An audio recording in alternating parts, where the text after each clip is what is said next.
Welcome to Suns Valley Podcast, brought to you by FanDuel. Hey, man, Suns Media Day today, bro. I'm excited. Excited times, man. Exciting day to hear a bunch of coach speak, to hear about how everybody loves each other, how everybody's aligned. I can't wait to hear it, to see it. It's going to be a fun day just hearing tons of back rubbing until the season starts.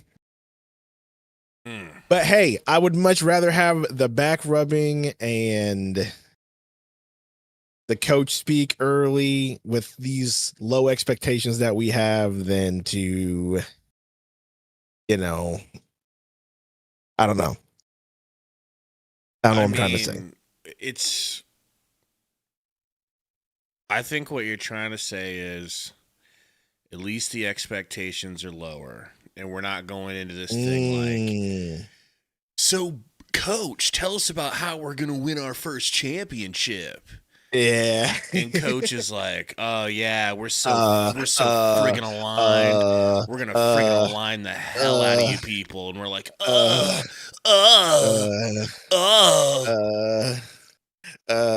not going to hear that a lot, right? Oh, that too. That could be gone. What if your boy Jordan Ott's He doesn't seem like okay? He seems like hope not.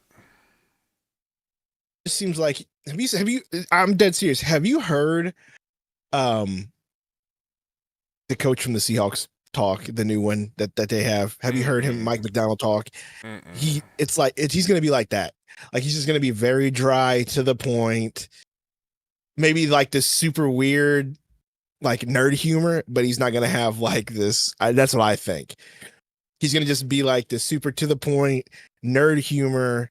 I think he feels the heat. Very analytical. At least in his first couple of appearances, it felt like he could feel the heat on the back of his neck from Suns fans just being over the whole Michigan State connection thing, and he was not possibly trying to hear that, I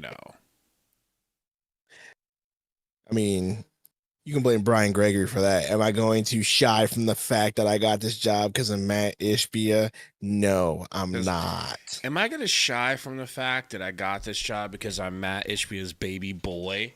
No. But to be fair, the results as far as drafting and picking certain players have gone well for Brian Gregory, so we can't complain too much. Gabe is barely awake for the stream. I mean, yeah, because you want to know why Gabe. No, I did go to bed. Because this man worked hard last night getting this thumbnail together, getting the stream together. Okay, it's starting. I think we're starting. Suns Media Day. Here we go. Well, at least the screen went black. Here we go.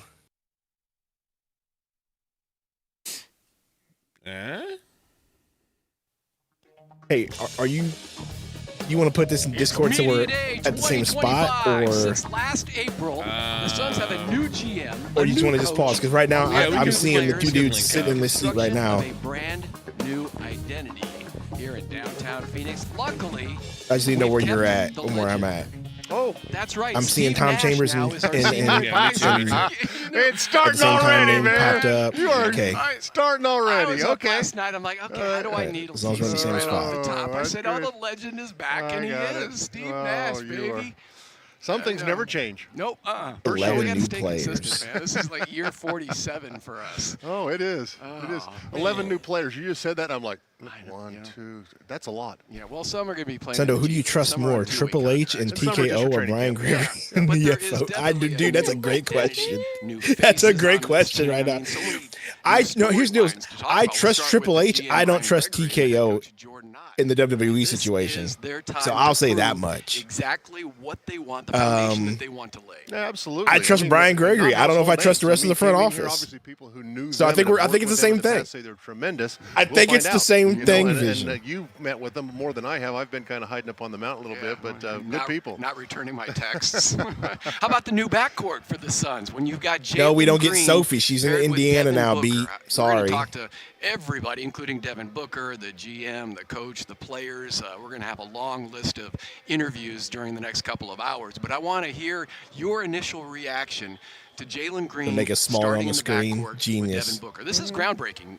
TC's been up on the mountain. Nobody's heard your opinion on this. Well, my opinion is this is one of the most athletic, fun-to-watch players there is in the entire NBA. And when you talk about Jalen Green and what he's capable of doing, his shooting percentage hasn't been good; it's getting better. His playmaking hasn't been great; asking, it's do we get getting to see better. Sophie So it'll be fun as to if watch she's these not two in a together. completely I think different they will market? I'm pretty sure complement each other Indiana Pacers have already scooped her And up. then we're looking at the graphic. Let's be honest about opening that. graphic. And you see If the picture. anybody has look away. scooped Sophie I look Cunningham up, away. it is I the can't believe Indiana Dylan Pacers Brooks and was their on that local graphic. affiliates. So Dylan the villain, who I think can become Devin Booker's And if they didn't, that is a bodyguard instead of his huge missed nemesis. opportunity. Well, he's going to be a nemesis to everybody. And speaking Well, of which, When you all I see get him is and Sophie he's staring Cunningham at you, ads he's not on making- TikTok I now. mean, some of the things he does She's are like, like, she's just like, look over them away. the Just look entire away, time. 'cause What are we doing? Yes. He's one of a kind. Yes. There's no All right, well, I'll mute them. They're and you can not talk. saying anything. I mean, they're not saying anything too crazy important, you know? But I don't know what they're saying because I'm hearing about Sophie. Talking about Cunningham the Jalen. entire They're time. talking about Based all the Jalen time, Green he's and, gonna be and, one and of Booker those starting in the guys that's backcourt. going to, Wow. attract attention, if you will, or go You get know, attention. do you wanna hear from them other talk, or do you people, wanna so hear they the really can't players focus talk? on what they want to do. Wow, He that's will be true. vital here with this team. I mean, this team now, not only with just Dylan, but the defensive presence with the bigs, with the swings. I mean, it's going to be really fun to see a Phoenix Suns team. Here's hitting big Ishbia. stops when Here they we do. go. And I can't Ishy, wait let's to hear from number go. one. Pause on Well, Ish. Devin Booker. But If you number already had one Ish. is Matt All right. Ishbia. So Let me maybe see- right when let you me Here see start what today you're talking. on Right when you Suns start Media talking. Day 2025. Okay. Tell me. All right, how's everybody doing? Yep. Good? Good to see you guys. Thanks for being here today. Appreciate our it. boy. It's our first boy. off, before we get into the Sun stuff, hopefully you guys watch the Mercury. Guys, playing hit the well. like Good for stuff us. to see them play tough. Share and, this out if you and never can. give up. That was a heck of a game last night. So excited about that. Hopefully you guys will be there Friday night. Should I game give him a 3, little so it'll be kiss to great. get So us started? Thanks for being here for the Suns. Yeah, give me a little kiss. So a couple things. Damn I'm it. going to take some questions. It's That's cut probably off. what you guys want to do anyways. But first, just opening, real excited about the season coming up. Excited about the things that we've done here. You know, as you guys Just know, I reading the believe my chat job is the on the owner's actual 4 channel, big and some parts. dude just says, you "Can't know, wait for and the I think we're doing a alignment good job count in this all of them morning." right now. You know, trying to set the right culture and organizational. Obviously, we build a great headquarters, doing great things with our team members, trying to make it the best franchise in the NBA and WNBA for our team members, but also for our fans and players. And so I think we're doing a great job with that. On the community side, we always spend time on the community. The NBA All-Star Game's coming next year, so we're excited about that. But also about the the Suns All-Star and Game. Mercury Foundation. Hopefully you guys see some of the things we're doing in the community, really making an impact. And so very excited about those things and just continue to do the right things. The big one I spent a lot of time on, obviously the fans. Obviously I know the media deal got announced recently, but free TV for the fans, the concession prices, even letting the fans in early. Like we spend a lot of time on the fan engagement, and I think we're doing a good job with that. And Hey, I mean, at the same you time, can't we're always trying to deny find new that ways he is- to engage he with is the fans actually in a doing positive way. right And by then the fans the in fourth that bucket, which sense. is winning, right? We want to win, and I know that's what 99% of us want to talk about today, which we'll spend our time on. Is like I told you after last season, it was very disappointing. Disappointing season, wasn't fun to watch. I'm with you guys. I told you it'd be a lot of changes. We made a lot of changes from the front office to the coaching staff to the players. But more importantly, we set the right identity and the vision and the culture. And so it starts with me, and I told you I took the blame that when I bought the team, I didn't come in and set the right identity and culture on the men's basketball side. On the women's basketball side, we did that. And you're seeing some of the results a couple years later. On the business side, we did that. You're seeing some of the results, whether we're #1 in social media or we're top 5 in sponsorships. We did like a lot of things that maybe you see and maybe you don't see. We've done a lot of things that way. But on the men's basketball side, we didn't do that. And now we have. And so we have set the culture, we've set the tone, we have an identity here in Phoenix now, and it's being lived out. And we made some changes in the front office. We got a great GM, we got a great coach, we got great players, and we feel like it's the type of team that our fans are going to be proud of, the media will be proud of, and we're going to enjoy watching. It's going to be a different feel this year, and we're really excited about it. So I feel great about all 4 of those buckets, from a culture perspective to fan engagement to community to winning. And, are we going to win 82 games? Probably not going to win 82 games, but I feel really good about that. You're going to be proud of this team. Yes. You're going to enjoy watching this team, and we're going to continue to get better. And hopefully you'll feel the identity, the vision, the culture that we set, and you're going to feel it as fans and as media as well. And so I'm excited about this season. It's been a long summer, too long of a summer, right? Waiting for the season to start. So we're glad we're here. So I'll pause and take some questions. I know you guys want to ask about a bunch of different things, but I figured I'd just give a quick opening statement. Shane, we can start with Shane Young. Matt, Shane Young with Forbes. You kind of mentioned it, but since you became team governor, you've launched a lot of those fan-first initiatives. You mentioned the TV deal, but also the arena concepts as well. Just how important is that for you to not get complacent and continue setting that standard? Yeah, so like I said, those are the 4 pillars I talk about. And fans is probably, I can't say it's the most important, they're all extremely important, but fans is so important. And so how do we do the right thing by the fans? And it's not just, the TV deal, which is, I think it's a huge thing. If you can't be a fan of the team if you don't watch the games. And so making it, we only have 17,000 seats here. So how do we make it so more people watch? So I think that, along with the cheaper concession prices, along with different clubs, as you're referencing, throughout the arena at different price points for all different people. Whether, somebody so in the we want to chat, make it or maybe if you know, how are the games but it's free? like I said, little things where we let the fans in 2 hours early instead of 90 Probably minutes at just other stadiums. We locally. want the fans to come watch the warm-ups and be a part of it and do things. And so fan focus Like is AZ the family, game. I'm assuming? If we don't have any fans, like, what are we doing this Yeah. for? And it's their team. I'm just Like, asking everyone says, because I'm the maybe we governor, I'm the want owner, someone but else knows. it's really the Playback community's anymore, team. I serve them. I serve the fans. And so making things great for the fans is my job. I think we do a very, very good job of it. But at the same time, as your point, can we do better? Absolutely. We're always thinking of different ways. And so I love ideas. People email me, text me, tweet me, anything they do to get me ideas, and I love it. And that's a lot of stuff we've implemented. And so I'm excited about the stuff we've done, and even more excited about there's more stuff to come to continue to make this the most fan-friendly Channel 3 in Arizona. Okay, that's all I'm asking, man. I need to know, like, Thank you. we're not from Arizona. We're not there. So Sports right here. Good morning. we are trying. Hey, If when I it can comes go to on the TV website and deal, watch for free, I'll we do are that. the, Then go to playback, because we Sons of the Mercury here in Arizona's playback family. is sometimes What went good, into the sometimes it's not. decision It just to depends on the day. extend it on free over-the-air TV, and what's been the reaction around the NBA from other owners? Well, I think the reaction's been, curiosity. They're all asking, like, how are you doing this, and how is it working, and what's your perspective? And I think the hard part for any business, if and people think the Suns and Mercury are business. I don't look at it like a business. I look at it as like it's something fun. It's the community's team, and it's my job to hopefully lead it in the right direction. But the way I look at it from a business perspective is you do right by your fans, you do right by your customers, and good things always happen. I don't know how it's, and I told one of the owners the other day since this came out, he's like, how does it make money, or how are you gonna ever make money from it? I said, I really don't know. The way I think about it is this: you do right by the fans, you take care of them, you make it entertaining, you put great announcers on there, you make it fun, you make it a great place, accessible, and then who knows what happens? Maybe more jersey sales happen, more ticket sales, maybe more fans in 20 years. Who knows what it will do? Like I said, we're #1 in social media. Is that because of that? I don't know, but I just know it's the right thing to do. And so I'm just proud. And so it's not a financial decision. Yeah, money follows success is how my business career has always been. Do the right thing, win, money will follow. Don't focus on money. I will say this, on Michael people. Evans, it will be cool if I can just go to the AZ Family website it really and watch the is game. a simple decision. It's I like want, if we can do that and just go to watch the live stream on the AZ Family website, website. It or it's not accessible. I Just just go went click there around and to find they're it. showing they're actually showing a AZ feed, Family right, 3. Watch of the what's games, on there. enjoy it. The Suns, the Mercury, If we even can the do it Valley that way, Suns. that'll be. I think that'll be we way appreciate the cooler partnership than with you guys there doing it on because, playback. Because playback is we need just someone so to be able to sketchy put it over sometimes. there, right? I don't own a TV station, but I'm glad that you guys do and can put it out there. And Gray Media has been great with us. Thank you. Richard? Richard Sines, Fox 10. Good to see there. you. How are you? Good. You talked about Nice making blob. changes. You've made quite a bit of changes. You obviously the roster's gotten younger, and then you hire a young. It's gonna be head coach location in based. Jordan, Okay, who that makes sense. seems So to do well we may start to with use young playback. talent.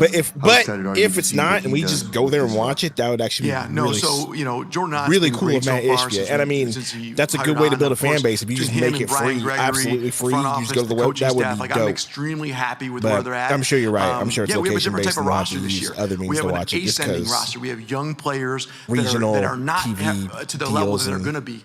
And whatnot. you have to have a great coach that puts them in the They right want me positions, and Gabe to watch gets the the best out Grizzlies of for them, some reason. coaches them up, Well, pushes me, them to be the Gabe best wants- version of they want themselves. Gabe to And so watch I'm very excited the about what Rockets. Jordan's done so far, but more excited about what's coming going forward, right? This is the beginning of a process, right? At any time, it's like, we basically, after the last season, we said, hey, that old stuff, what we didn't work. Let's get it done the right way. Let's build identity. Let's get alignment across the board. Let's be on the same page of what we're going to be doing, from the front office to the coaching staff, scouts, to the massage therapists, to the medical staff. Like, everyone's got to be on the same page. I'm sure if you have a and then we go. VPMB, And it Jordan will. Knott's a huge part of that, and he's leading the players and leading the coaches there. And I'm really excited what he's done so far, and really excited to see what he does for years to come here. Thank you. Espo? Matt, Greg Esposito with PHNX over here. Oh, Appreciate your time today, but I know this is about excitement on basketball, but off the court, there have been reported lawsuits that are going on. I was interested in your thoughts on that and the overall. Oh, yeah, did you see that? Yeah, so obviously I saw there's report there, they lawsuits sent and the people email like to out saying report on don't sue. lawsuits. As you guys know, anyone can file a lawsuit on any day they want for any reason they want. I could file a lawsuit for that question, right? But but the truth is, you actually got to win a lawsuit. And where I'm different than most successful people or people that you say that have a lot of money is like, we don't settle. So if we don't do anything wrong, I'm not paying someone. And if their threat is they're going to go to the media and write a lawsuit, have fun, cool, write it. Like, I hope you guys all report on how many lawsuits we actually lose, because we ain't lost one of them, and we're not going to lose any of them, to be honest, because they're ridiculous. But with that being said, like, you got to follow, like, when we do the right thing, and that's why I tell my team, I go, listen, if we do something wrong, take care of that person. If I do something wrong, we always treat them well, we pay them, we do the, like, or when if someone does something wrong, we can't have that person in our organization if they do the wrong thing to someone.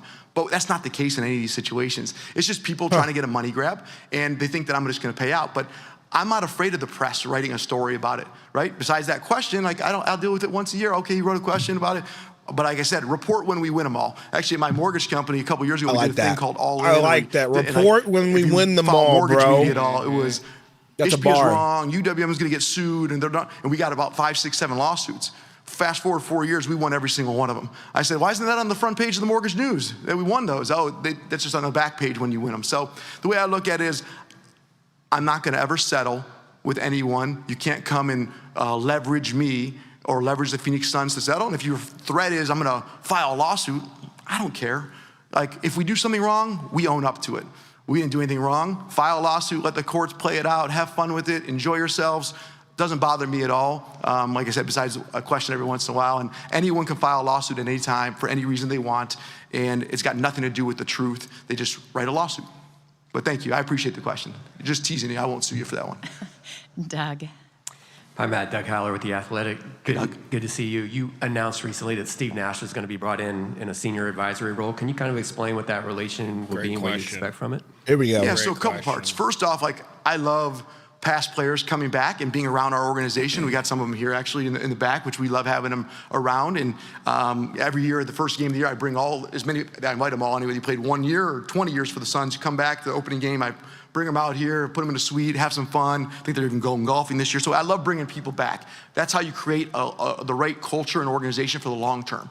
With that being said, Steve Nash is like the identity of exactly the type of thing that we've said we want: grit, toughness, a winning mentality. He's just an all-around winner.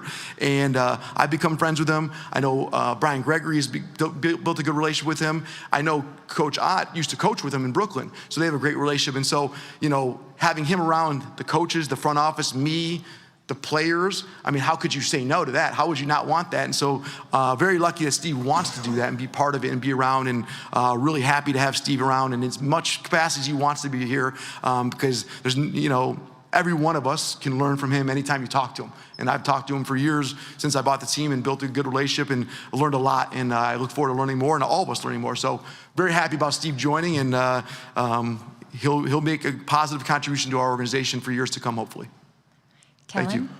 Matt, Kellen Olson, Arizona Sports. Good to see you. To follow up on Greg's question, I was just curious with where your mindset is at with the goals that you set 2.5 years ago for the organization and making it a better place to work, and at least the perception being out there with these lawsuits, and the story as well from Baxter Holmes yesterday reporting that employees are like required to sign something in order to like not be able to sue the team. Just your thoughts on that story, and then again the perception that this creates for the organization. Yeah, so I don't really spend too much time worrying about perceptions. The Baxter Home story, someone just showed it to me this morning. I don't even pay attention to that stuff. But, I mean, most big companies have a clause in employment contracts about arbitration and not like that's check any Fortune 500 company, check most NBA teams. I mean, I don't even know what he's talking about. But whatever he wrote, it's fine. But the truth is, I'm not worried about perception. I'm focused on reality. The reality is go talk to our team members. Go ask some people, hey, how is it in Phoenix? What are the changes that happened since the new ownership came in, the new leadership's been in place, and we made a lot of changes. Like I like to talk about when I bought the team, day one, we made a lot of change on the business side culturally. I talked about that. We had to make a lot of changes. There's a new CEO. Josh has done a great job. There's new leadership throughout the whole organization, but also team leads, not just the highest level, all throughout the organization. We made a lot of changes there, and we set the tone of what kind of culture and what kind of beliefs we have. That's gone very, very well, and you're seeing some results on the business side. But like I said, just because of a random lawsuit, like anyone can write a lawsuit anytime. It has nothing to do with reality. And so, but because we're the Phoenix Suns, people like to write the story in because of maybe the past. They like to try to tie it into it.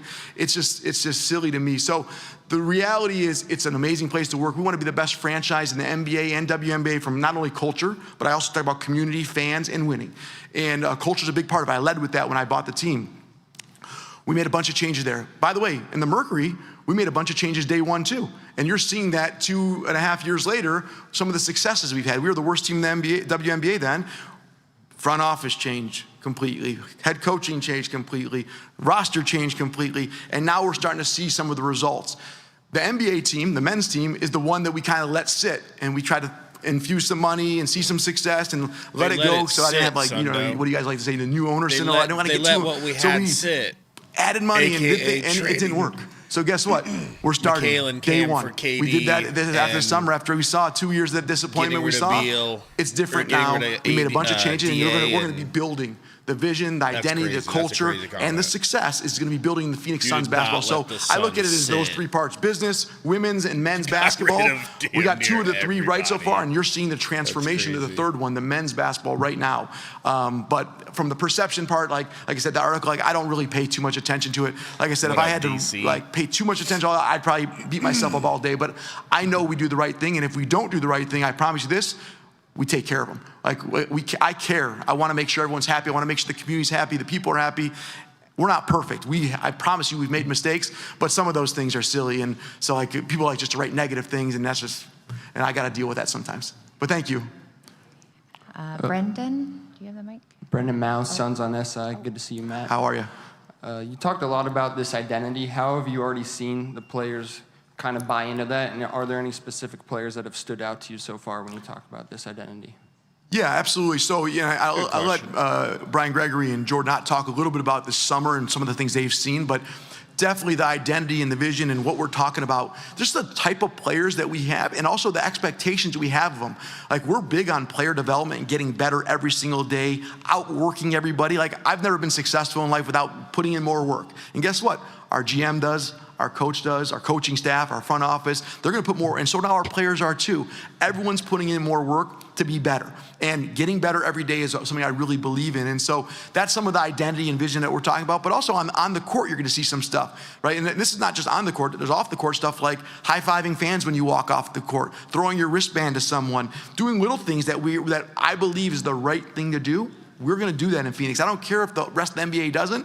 Phoenix Suns and Mercury, we're gonna do things a little differently. And I think it's better, it's the right way, but that's how we're gonna do it. And then on the court stuff, like, we're gonna be great teammates. We're gonna stick up for our players. We're gonna stick up for each other. We're gonna cheer our guys on. There can be some things that maybe is a little not the way the NBA does it, but I don't really care because the way the NBA does it doesn't have to be the way we do it. We're gonna do it the way we believe is best, and I really think there's a alignment from Brian Gregory to Jordan Ott to the players, and all the way up to me as well, that we're on the same page with that. And I think you'll see that, and they can speak to it when you talk to them as well about stuff they've seen, but hopefully you'll feel it and understand it even better after a year of it, but it's not gonna be perfect. So let's be clear, like day one, game one on October 22nd, like, oh, this is perfect. Like they play with amazing grit and toughness and everything's perfect. Like, no.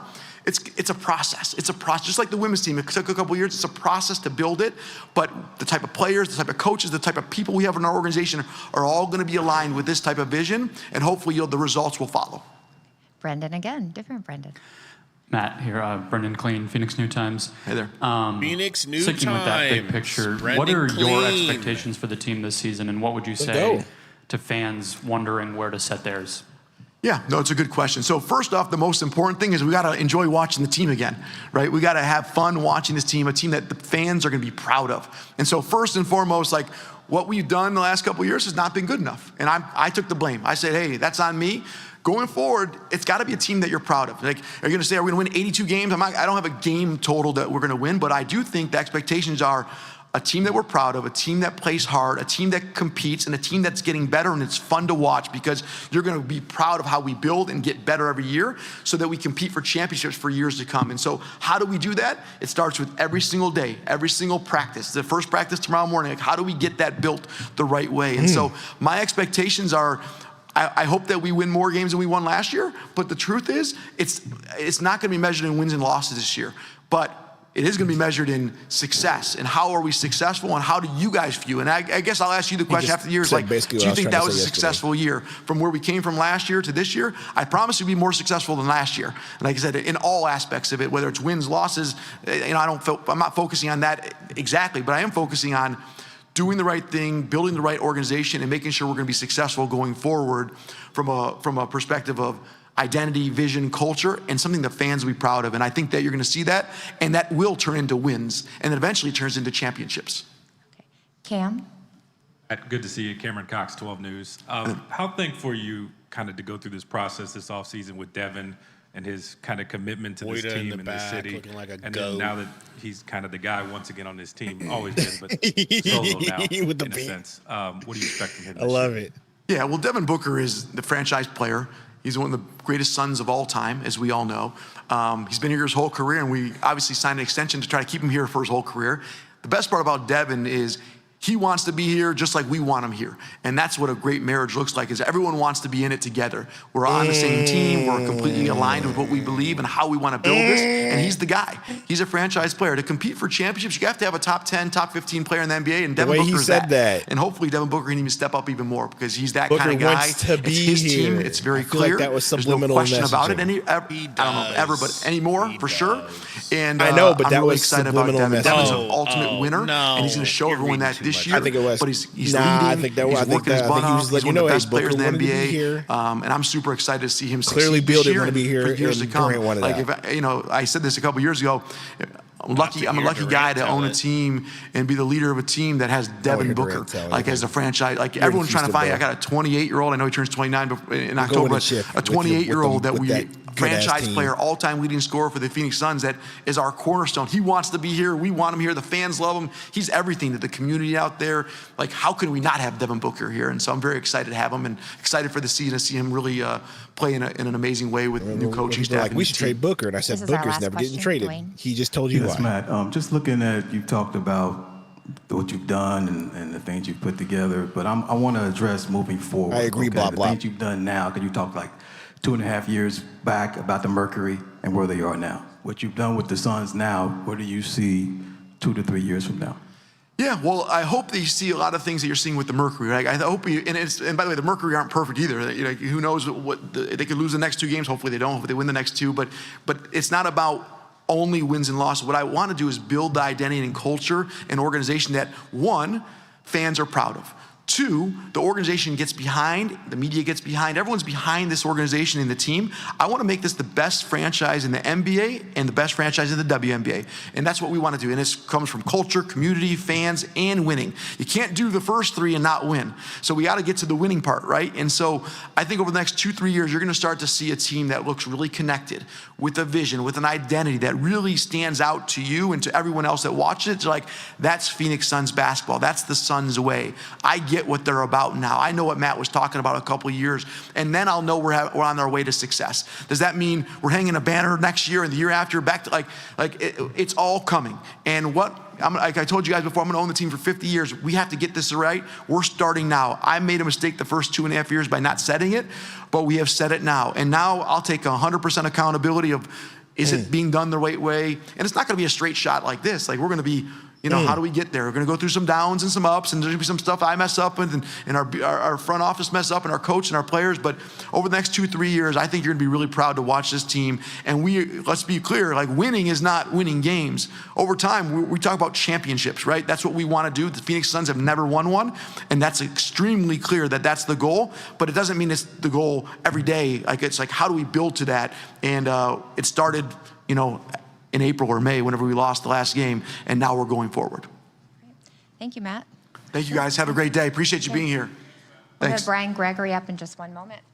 Brian Gregory. Brian Gregory. Our Okay. special baby boy. All right, everybody's favorite geriatric front office Now, man. if there's anybody who's gonna be like, How's everybody doing? Good. Man, he is pretty adorable. Let's be honest. Like Matt, I'll just say a couple opening remarks and then open it up for questions. I want to apologize for that. Excited to start training camp tomorrow, and excited, obviously, to get this season underway. And as Matt said, most important thing, put a team on the court that the fans can be proud of and play the game the right way. In the offseason, a couple key things that we have to take care of. Number one is building the roster. And I talked about it. I thought we had a great draft. Thanks. Made some trades that brought in some high-level players that fit what we're trying to get done, and also through the free agency. So I think we're in a good place with that. The second thing that's kind of behind the scenes that's really critical in the off-season is to get organized. And in that I mean with your human performance, with your analytics, with your medical, with your all the different things, the scouting, the evaluation, because those key areas have to be in place and ready to support our players, to give our players the time and tools necessary for them to be successful and for them to have the best season possible. That is a big piece of the off season, and I think we nailed it. I'm really, really happy with where we're at in all those areas. And as Matt said, some changes have occurred in those, but I think we're in a really good position heading into the season. The third thing that you have to do is you have to start creating, and Matt talked about it. You have to start creating your identity on a daily basis with urgency and intentionality. And that starts obviously with the coaching staff, and it moves on to the players. Our players had a tremendous, tremendous summer. We do things a little different than other teams in the NBA, and we're proud of that. And I think this summer really kind of signaled that in terms of guys in the gym, not just the last couple weeks, but all summer long, especially since after Vegas and Summer League. Guys coming back for two-a-days, coming in and getting extra shooting in, and spending time with the coaches, and doing those things that maybe aren't typical of NBA summers. Our guys did an unbelievable job of that. The other thing that in terms of creating is, you know, creating that camaraderie and that connection amongst the players. We have a lot of new players, and we had all our team out in Vegas. They spent time with Devin up in Flagstaff. They've been around for the last 4 weeks working out and doing different things like that. That is so important for us heading into training camp, that those connections and that camaraderie, and also the connection with the coaching staff. And I'll talk about Jordan and his staff later, probably with a question, but they're around all the time. And because of that, they are developing this connection with the players. I think it was in the summer, Oso talked about, you know, we're going to be different because we're not just going to talk about it, we're going to do it. We're going to do what we say. And when we talk about the work ethic and spending time, Oso said, hey, I come back at night and I get extra shooting in. Every time I come back at night, Coach Ott's in there. So it's not just about talking about it, it's about doing it. And those are things that we're going to continue to do different. The other thing that you have to create is that what it looks like on a daily basis for us in terms of our daily discipline and our daily work habits. And I think we're in a good place heading into training camp with that. I really do. And I think that comes from the players. Our players, and I told them this yesterday, I'm so appreciative of what they've done and how they've embraced the things that we've talked about that are important, not only to Matt, to me, to Jordan, to our organization as a whole. they've knocked it out of the park. And as Matt said, that doesn't guarantee you 82 wins or whatever win total, but what it does do, it puts you in a position to execute at a high level. And I think heading into training camp, that's exactly where we're at. So with that, I'll open it up for any questions. Dana? Back here with Tom Chambers and now EJ Eddie Johnson. We'll actually be talking to Brian Gregory. He'll be out here on our set. Where's along with Matt Brian? Ishbia. But a chance to ask both of you guys. Oh, they too, cut him about off. the Oh, new because now we got to listen to vibe around this EJ. team. I don't And listen to certainly EJ kind of right your now. reaction. I'll start with you, to Matt Ishbia and talking about turns the bringing the camera joy goes. back and just creating a whole Suns new identity. Valley With podcast. this franchise and with no this team. I mean, this time of the year, are when you they? have 4 or 5 months off, you're excited as a player to be able to get back Ah, in the man, gym, that see would your be teammates. crazy, bro. And everybody That starts would be out crazy. 0-0. No matter what the prognostications are, you have thoughts and dreams that you're going to have a good year. I remember the first year that we were together back in 1988, we had come off of a 28-win season. And then we pick up this guy right here. And, we traded for Kevin and Mark West before that, the summer before that. And all of a sudden, we draft Dan Marley, Andrew Lang, Tim Perry. NC says, And don't all of a disrespect sudden, EJ. Oh, it's you win not 55 disrespecting games. EJ. So you just never know. It's an inside joke. Somebody on this show that's what I wanna was hear. called out on Twitter Optimism, by because no by one- nothing is EJ. guaranteed. You have no idea. And that would be the how it's gonna person turn out. to Everything my can flow quickly right away, and left? that's what we're hoping. There you go. I'll tell you what. Whichever the way- whole whichever thing way- for me, listening Second to all way of you the new did. stuff is just organization. Whichever way my I mean, camera's crossing pointing, the T's right? and dotting the I's and making sure That every way. single base is covered. I said to Eddie a minute ago, I said, all we worried about back then was Joe Prosky. We had one guy. Now they have staffs. I'm so confused as to why they would cut away from Brian Gregory to talk. I don't know either. Listen to these That's guys a good talk question. about Like when Matt stuff first back got in the here, here's 70s. What are we KD, and doing? here's Brett. I'm No, it's thinking we're never going to because lose the it's game. EJ. Everybody loves EJ. You're so optimistic, but that I get it, had but not it's been like laid and Right. had been done yet, and now the groundwork is being done. Completely different team, Tom. Well, I mean, completely different team. And you nailed it too, because lower Brian is expectations, boring, Beat more says. joy. I mean, it was tough to see the joy, to feel the joy That's the last not- couple of that's not a seasons lie. with those high expectations. So I just love that comparison too about when Well, TC. Of course, he takes. Just get, you know, all the let's credit just for get the Booker turnaround and of Green the up there because I want to franchise hear when what he Green's came got by to here. say. You guys were kind of bit players and all of that, well, but well, duh. Yeah, I'm sure they're going to ask both of them, Book and Green, who's going to be, do you want to be the point guard or do you want to play two? I think that would be a good question, Well, I think Booker's going to give you the I'll do whatever.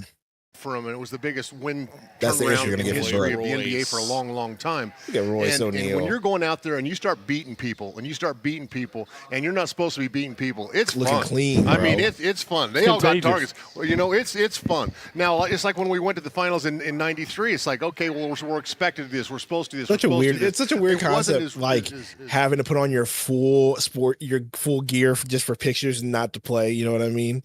Right, but aren't Such a they different going straight world. into a workout after this?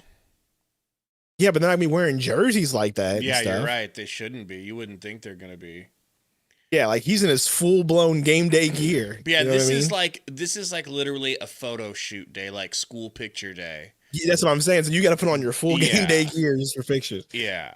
I wonder what Jimmy Butler's going to be doing with his hair this year. And I know that sounds Oh crazy, my but gosh, dude, if you're you know, right. you know. Every year it's something.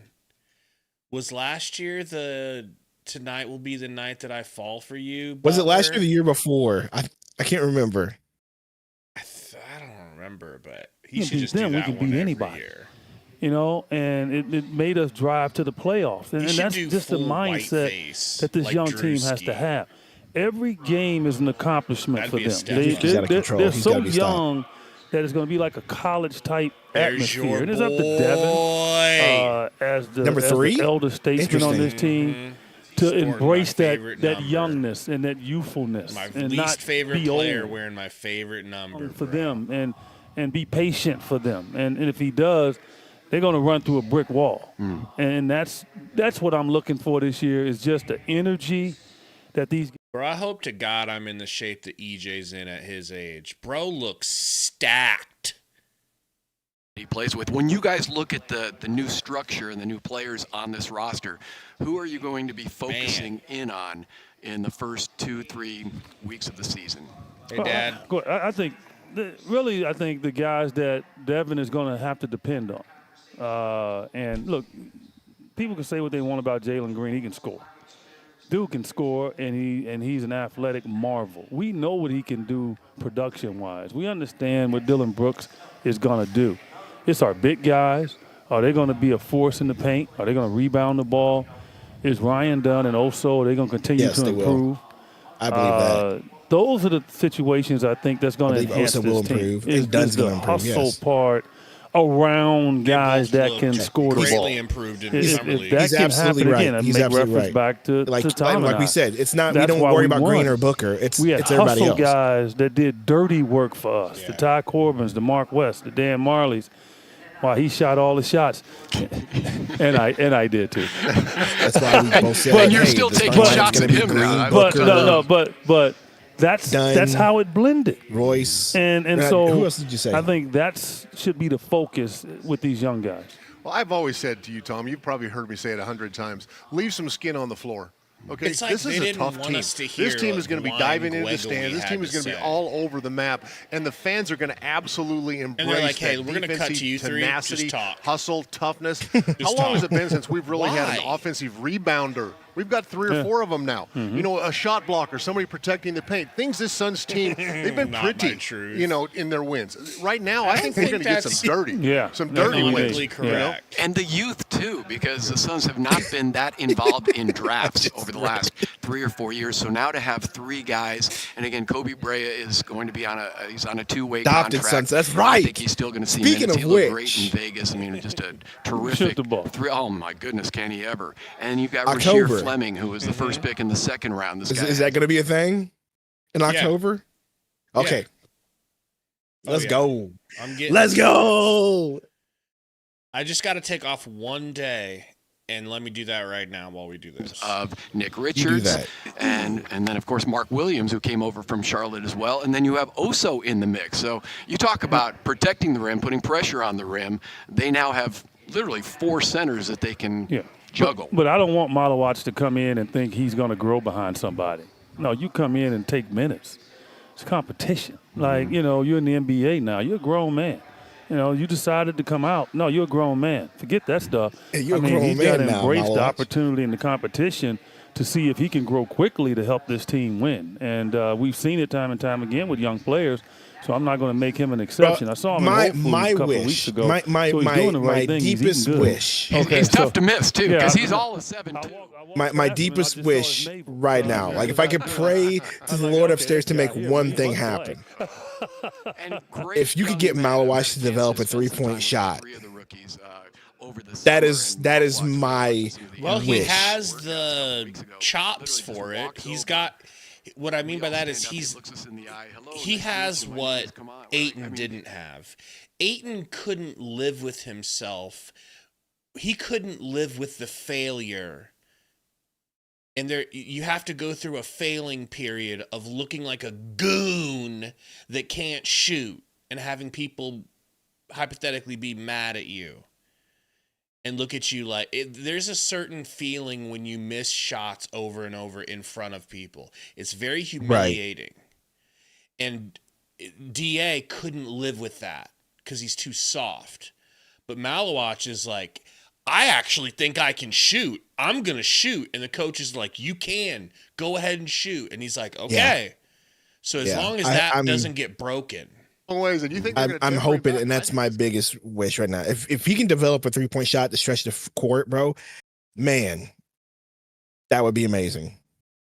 Just having a true Even stretch though he 5 on fight the court. anybody. Yeah. But he and I had bodyguards, like guys that would take the pressure of you having A to 7'3" have a combustible moment with someone else. monster shooting threes. And if you look at the history of the game with unbelievable scores, they all played with guys that protected them. And I don't think Devin has ever had that. Last year I thought that was a part of our problem with our team is that KD and Devin and Brad didn't really have guys that can go out there and really protect them from a physical standpoint This team is different. You got Dylan Brooks on this team. I don't care what you think about it. He can get a lot of texts.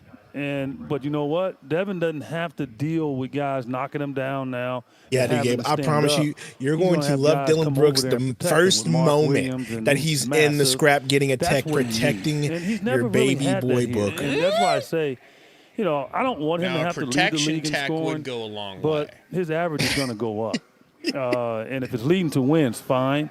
But I think he's going to feel real comfortable this year knowing that God's got his back. And that's the one question in preparing for Media Day There's one and thing thinking about you Devin Booker absolutely joining us. And don't he have to will worry in about a few minutes. That is But Brooks stealing Booker's girlfriend. asking him that question, how is this relationship? Don't gotta worry about that. You and Dylan Brooks after being adversaries for so long. And now, and again, I know. It was you ugly. Kinda, you shrug your, And it was you ugly. shrug your shoulders. And it's happened before where guys change teams. But This guy looked at me like he wanted to kill me before we played with each other. I would talk junk, not too much to him, but I just look at him. You know how he gets that stare. You know, so, and he and Frank Bukowski was on the same team. Now, I'm messing with two of those dudes who I know is crazy, right?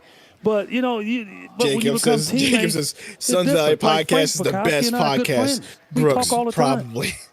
No, it doesn't play that way. People need to I'd love to have understand Dylan Brooks on here, bro. Like, you That'd be a lot come of to the fun. team, that's your teammate now. And We gotta respect. somehow we gotta trick one of these players into coming on, dude. No. Hugging and halfway kissing each other 2 months ago. Like, it doesn't, like, DJ impression? Well, No, it's not personal. It's right. I could not stand Danny Ainge. He came here. Okay. Karl Malone.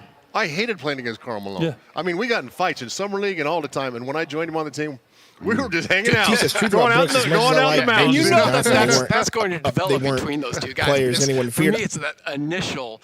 True, but I don't even think Brooks is a player anybody fears. He's just an annoyance to people. They've already made I don't think you see Dylan Brooks and everybody's like, "Oh, I'm afraid of him," but he's going to be that annoying presence. He'll The bait Bruce Bowen other type guy, exactly. emotional players into Bruce Bowen type player, playing poorly or getting Dennis Rodman ejected. type player. Mm-hmm. Like he's the type that like he could guard Luka and be so annoying to Luka that Luka gets a double. So now we're back to tap Gregory and misses for the a questions. game. After his long soliloquy, they're like, "Ah, we'll get to questions," and then the HB's going to come back and talk to Brian them. Gregory. He got all excited and dressed up in his little suit and showed up, and they don't even show us his questions. Now, as the executive I think they vice recorded it, president of and then now they're basketball operations for the putting it back league, up. and having to work with him and replacing Joe Dumars, do you see that as a reflection of the success of the organization, as a win, even though Matt talked about not everything's measured in wins and losses? Yeah, well, first, I get just as many emails from James now as I did before in his new role, and congratulations to him. Obviously, I learned a lot under him over the last 2 years. We spent a lot of time together, not only in terms of our team, but obviously with the draft and the evaluation process and different things like that. Have a ton of respect for him and what he did here during his time, and obviously I was excited about the role that he was going to play with the Phoenix Suns. To his credit and to the organization's credit, he's now been able to move into the new role with the NBA, which he will do a tremendous job. He knows the game, he knows the league, he's great with people. All those things are so critical in the role that he has now with the NBA. Back here now with Matt Ishbia, who is up we're on the gonna talk podium. to a and, random Brian Gregory is janitor that there. we We'll saw hear from Jordan sweeping Ott up as some well. puke. You because covered a we lot of don't wanna topics, so listen I'm to like checking Brian off questions Gregory. that I wanted to ask Facts, you. bro. But we were They just are talking about Dylan killing Brooks. Brian and then Gregory right we now, talked bro. about the new identity, the new culture, At least and it's Ishbia. bringing joy back out onto the floor for the fans. But more than Ishbia anything, with his 1990s telemarketer microphone. already from voluntary workouts and the addition of They some won't of even the new let players, Brian Gregory especially talk, Dylan, because, bro. I mean, that is That's a game changer. Yeah, absolutely. So, when we made the Kevin Durant trade, Dylan was a target, right? Dylan is exactly what we're talking about. Absolutely. He's the kind of guy we want here. Dylan so I can be very clear, like defensive minded, tough, sticks up for his teammates. A little bit, he does some things good. You know that. You don't know that. Like I love everything about Dylan Brooks' game. That's like my type of game. Does he look at you like that though? Oh my goodness, man! He might scare me a little bit, I was about to say. but I'm so happy to have him on the team. Him and he's Jalen, looking those at two you guys like in that that, trade. you know Then we what I'm ended up saying? getting Kaman and Rasheer and Kobe with the draft picks from basically. So we basically got 5 players. I love those type of guys. First But day of Dylan is school, be like, exactly. by the way, he Roy, comes that in early. He picture comes back is and shoots just- again at night. He's the type of guy that we Chef's want here. kiss. He's 29 years old. He's a winner. He's a competitor. And I'm super excited to watch him. Like he's going to become everyone's favorite player, except for every other team. No one else is going to like him, but that's okay. Look at the smile on this guy's face. I'm love it. laughing because I couldn't stand the man. I mean, I look at him like, dude, what are you doing? What are you staring? I mean, but when he's on your team, obviously he's going to be that guy. Devin's not going to have to stand up for himself anymore. I mean, because there's going to be people doing that for him. Absolutely. And I grew up in the Bad Boys days, and the Bill Lambeers and that like I like that type of mentality. It doesn't mean you have to be. I know you probably don't like that mentality. But I had to do the Rick Mahorn thing. Okay, trust me, I know when I'm chasing Kelly Tripucka around and Isaiah Thomas and all the guys who can actually play, I'm running into people like that. So it's obviously they didn't score a whole bunch of points to win a championship either. They just played some tough defense, and I think that's what the team's going to transition to. Absolutely, we got to play tough. We got to care about each other. We got to be great teammates. We got to dive on the floor. We got to high five each other. We got to throw our wristband to the fan when we walk off. Like I want that type of culture here, and we didn't have that the last couple of years. And so now we're stepping in. We're setting the identity. I took the blame and said we're going to set the identity, the culture, the vision, and we're going to go get players and coaches in front office that are aligned with that. If they're not aligned with it, we'll get them out of here and we'll get some new players, and that's what we're looking for. And Dylan's exactly what we want. And your partner two lines on this in one sentence. journey, no doubt, is Devin Booker, and he has been since you've gotten here.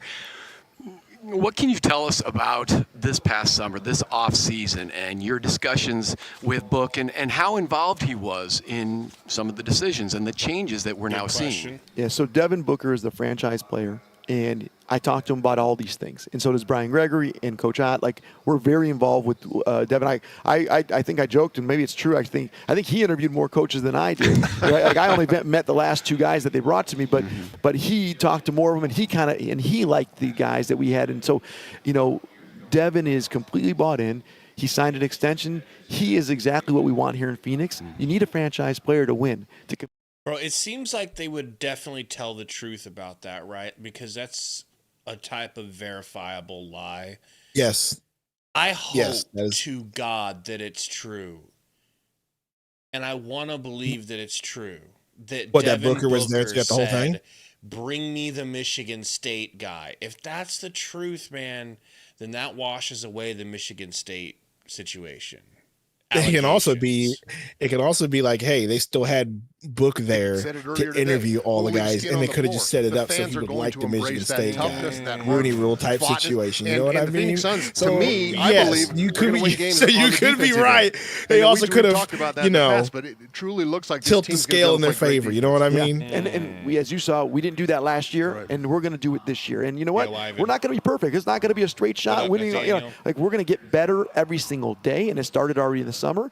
But defensively, from Dylan to Ryan Dunn to, of course, we got rim protectors like Mark and Nick Richards and Kaman, and of course O's. Like we have people now that can do things and build around Devin Booker the right way. And I think the hardest part to win a championship team is to get the star player that's the right guy, and then it's our job to build the right thing around him. And I think we've done a better job of that now. And what have you seen from Jordan Ott? TC has been up on the mountain, so he was asking me, and I've had a chance to spend some time with Jordan in Vegas and a couple times here in Phoenix.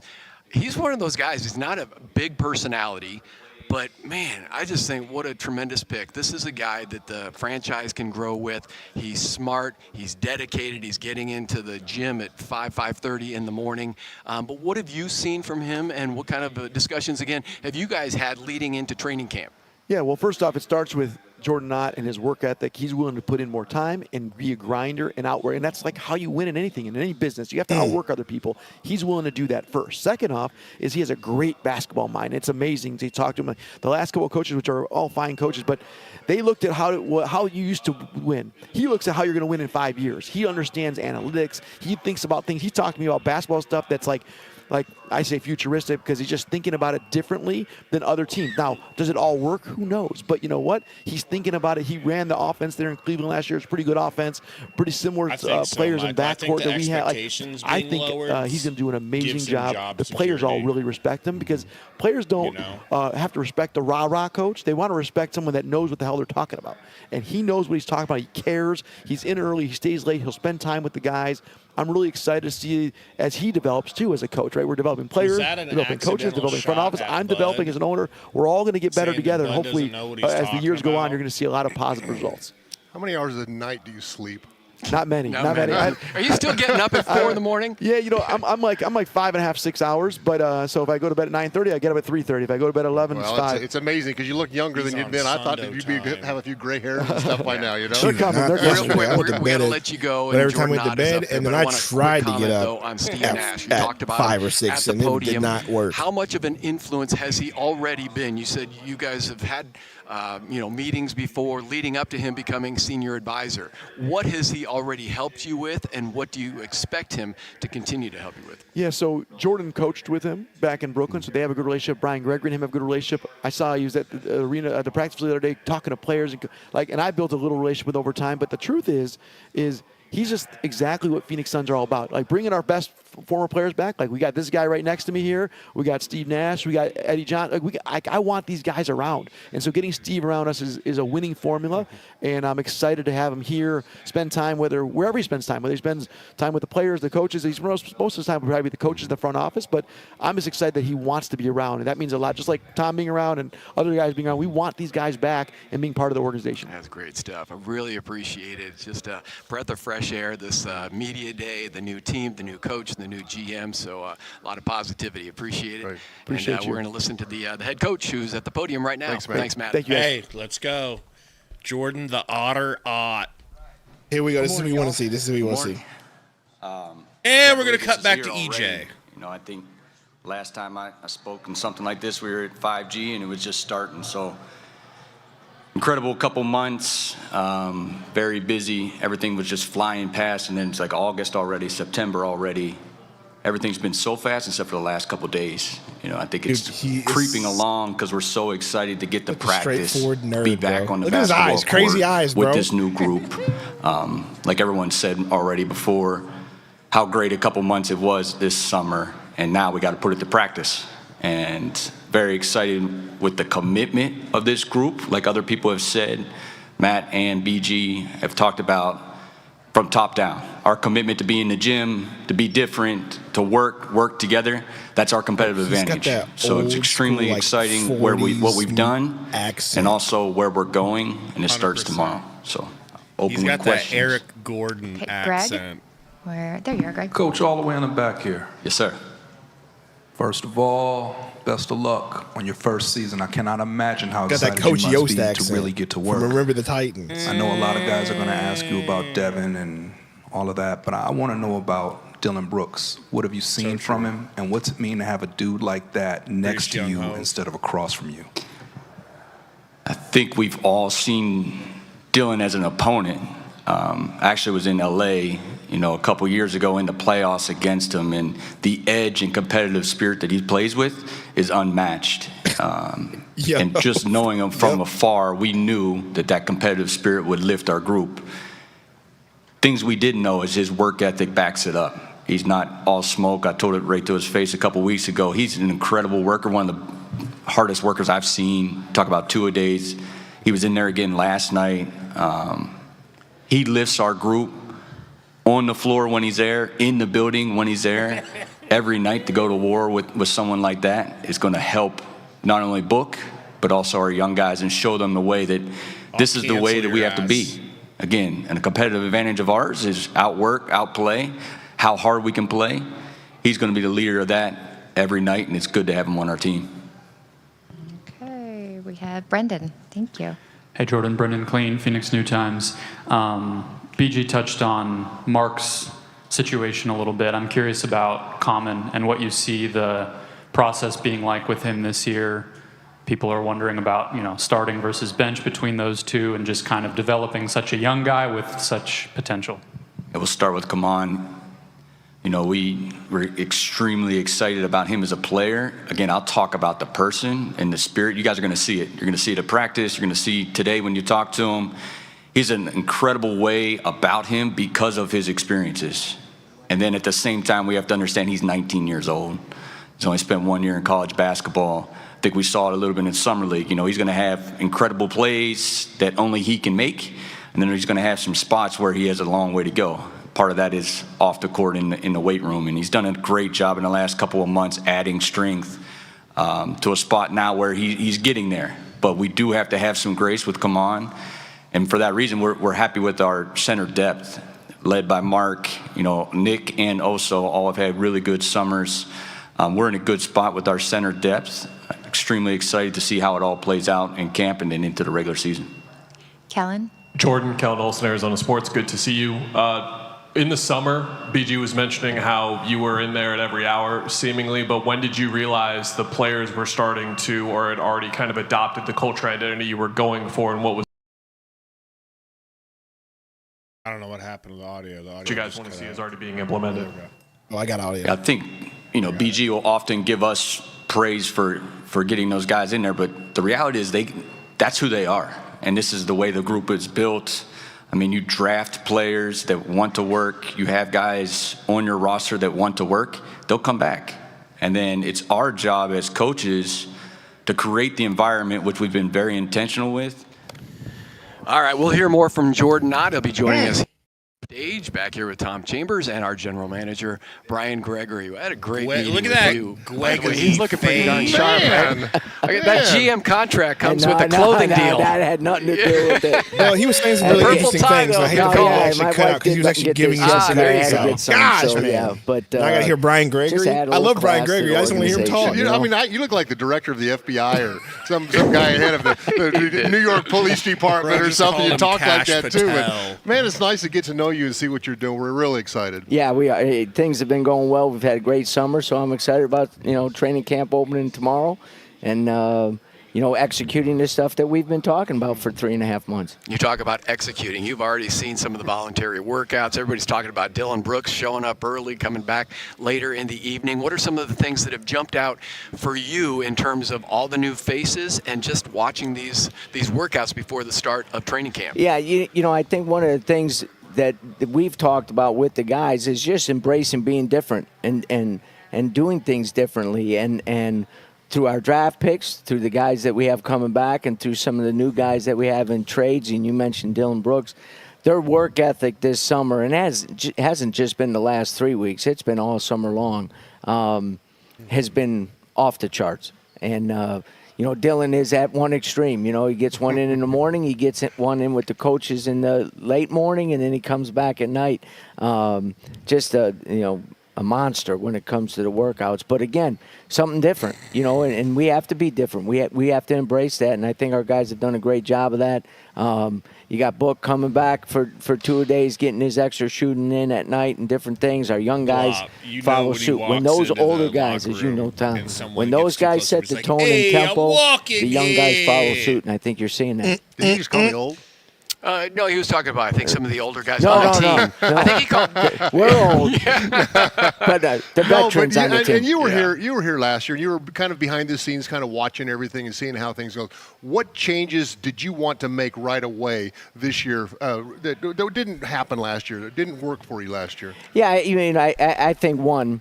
You watched every game. When fans walked out of here, there was not a sense that they had any fun watching our team play, to be honest. And I think Matt's been very candid in that, in terms of how hard we played, the competitiveness that we played with. We needed to change that, and changes had to occur because of that. And I think we're in a good place with that. This is a play hard league now. I think Rick Carlisle said that a couple weeks ago. If you don't play hard, you have no chance to win games.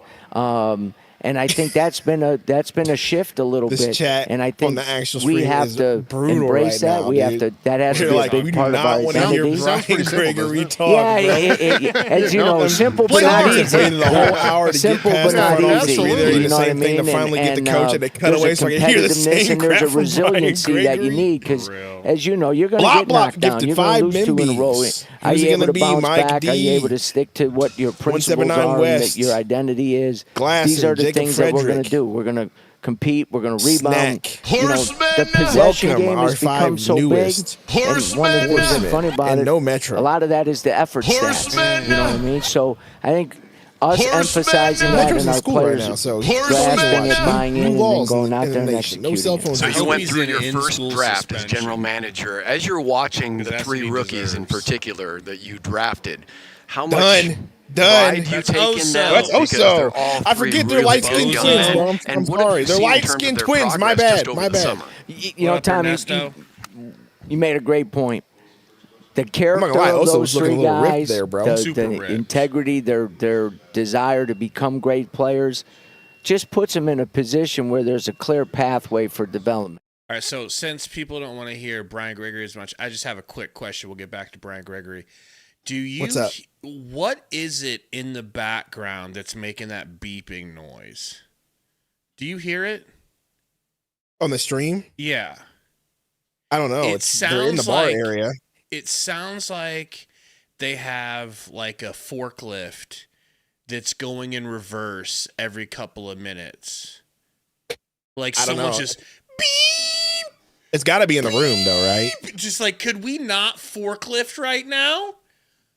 Of all the Smoke times detector to do window that. can't Just hear in the it. 2 Shut up, months blop, since blop. that point, he looks different. He moves different. My smoke detector You has know, a Rashier, fresh same battery in thing. it. Thank you Kobe, very same much, thing. So you hoe. I obviously there's a great pride with those 3 guys because when we talk about Phoenix Suns basketball and being different and what it's supposed to be about, those 3 embody it, and I'm Right. excited about Fresh our batteries in coaches all my detectors. helping them develop into the players That's that how they can you be. fight stereotypes. Mark Williams. Absolutely. And then, That's like, the 3 one minutes stereotype later, you I draft will not have in knowledge. this I mean, house. Bro, I and had there was some um, criticism of that, of going out and I getting went too on a big. date What one was time your? with this girl that was she was from New York and she was like black and Puerto Rican, and she said that she was a homeowner in Texas. She had her own place, and she's like, I always mow my lawn. She's like, I never let my lawn get. I was like, why? And she's like, because I am not going to be the one black person. I'm not going to be the black person in the neighborhood that has a long lawn. And she says she Hey, bro. always tips really well when she's out, like at restaurants and stuff. Hey, you know that's a hey. I understand that And I Specifically used to be fight that guy. stereotypes. But my lawnmower broke, and so Me too. yeah. So Me now I have a too. long lawn, and it started Same raining this impact. week. After not it's raining, about my to lawnmower get started to way say worse. it's about to get So longer. being Dude, I hate it here, so, dude. having guys that have a different skill set, is going to be a guy that can stretch the floor. And Mark Williams has had some issues on the injury side of things, but we think at 23 years old, under us direction with the Human Performance Group, he's got a bright future. 2 things I want to thank you for: your candor and your availability. To Really be fair, appreciate that's a it, real and thing. I know And we'll I- have and many I will more be honest, discussions, like, if as you we don't move have good forward, but, trainers best that of luck can't this keep you season, healthy, and I know you guys have a long and trip if this to is Charlotte we're Macau talking about here, and China like, as who well. knows So we're what the gonna training group talk looks to like. Jordan Ott That- about I that, do too, think 'cause that's a throws real some thing. I do think they wrenches should keep into him his healthy. first I will training give him camp. credit for that. Well, I went to Japan when Bro, when I first became a fan, and when you were, we had Aaron Nelson. Do you remember Aaron Nelson? He was. We got a sleep expert to help us. Our training team was better than anyone's, maybe in sports, bro. Period. Mhm. And Nash had people on the Steve Nash diet, and we brought Shaq in, kept him healthy for the majority of the time he was there. We were bringing in old people, and like Grant Hill was supposed to be done for. He played all 82 games in a season, and then cheap ass your boy, Robert Sarver, let him right walk. now at the podium. Book time. Booker, let's go. Don't they dare cut. They're going to cut. Ott. They're going to cut to Ott. Get used to it. I can hear you. Everybody shut up. A real alpha's Brett's on the talking. extension this summer. Look at that fresh haircut, dude. Fresh line. Fresh stash. And how like the point guard discussion Good, might bro. be. In general, it seems like that's overblown with the Suns. But from your perspective, here do we go. you enjoy dictating possessions Point guard as that question. lead ball handler? And how do you view that chemistry is going to be with Jalen? I do. I enjoy it. I think it starts with both of us with the ability to score. And once you become a threat in that regard, it's going to open up easier opportunities for everybody else. But I think overall, playing with a faster pace and getting up the court and what we call kick-aheads or skips, it doesn't really matter. Go to Dwayne. Is this on? Okay, it's on. Sorry.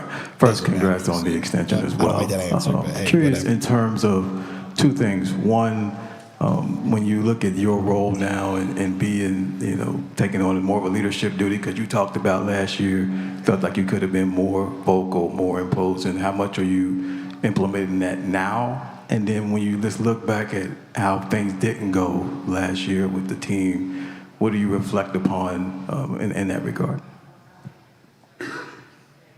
What was the first question again?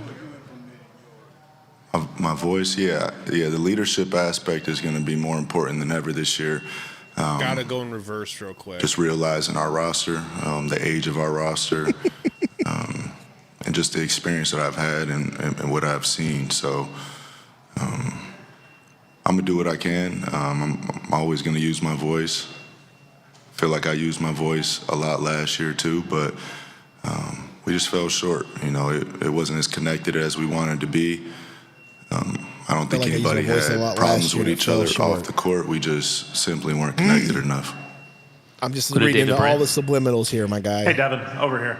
I know you have all the respect in the world for Kevin Durant and Bradley Beal, but kind of going off that leadership question, is it easier to impose your will, impose your direction now that you're really the unquestioned leader of the franchise again? I mean, we'll see. I'm going to use my voice always. If I say something, if I feel something is going to be beneficial for the team, What up, Chris? and especially with this team now for the growth of any young player, and I've been around these guys a lot. They're already hitting me with the right questions. But yeah, it was tough. I think just not getting to where we wanted to with Kevin and Brad, two guys that I have a high respect for and always will. The opportunity to play alongside them was, a lot in its own, but, it'll always be a disappointment to me to, not do what, we all sought out to do. Go to Brendan Clean next. Hey, Book. How much of this season for you is going to be about sort of reminding people what you can be as a player and what this franchise can be, given how the last few years have gone? I mean, I'm trying to keep it in-house, man. We're trying to just stack days. We understand we're a young team, but we're going to make some mistakes. But I think the quicker we minimize those mistakes and making the same mistakes, we'll let our full potential be what it can be with the talent that we have, with the youth that we have. Up here to Espo. Devin, 10 years ago, you walk in this building and you have guys like Tyson Chandler, PJ Tucker, that kind of help walk you through things. Now you're going to be that guy for some of these younger guys. What did you learn from them? Did you, that can hear Tyson apply Chandler's as you on that take podcast when he was that talking about role with D-Book? some of these younger guys? Yeah, I'd say just being a professional. After the no Suns matter what's going on, and obviously those early years weren't the prettiest either. Just still sticking with it, not getting caught up in whatever it is. If it's media, if it's whatever's going on in the locker room, like you just have to continue to get better. And there was a lot going on early in my career, but I was able to keep the main thing, keep it tunnel vision, and continue to work and although we didn't get it done in 21, I was able to see it go from the bottom to, almost the top. And, it wasn't easy, but just understanding that it's an everyday grind, and it starts right now. Go to the right to Kellen. Book, what's up? Kellen Olson, Arizona Sports. Good to see you. We've asked you dozens of versions of this question in the past, but for you to re-up here through several different eras and a player of your stature, it's not particularly common for a guy to stick around, whether it's because Phoenix is home now or the trust that you have in BG and Matt for this era, just on your decision to stay here in an era where we see guys moving around all the time. Yeah, guys moving around all the time and teams moving guys around, so it's a partnership, and, it's a trust. And Matt came in and understood the importance of how I felt about the city and how the city feels about me. But like I just said, man, from being at the bottom and, almost getting the job done, I have unfinished business here, and I know how much it would mean to this city and this organization. So, that's my job.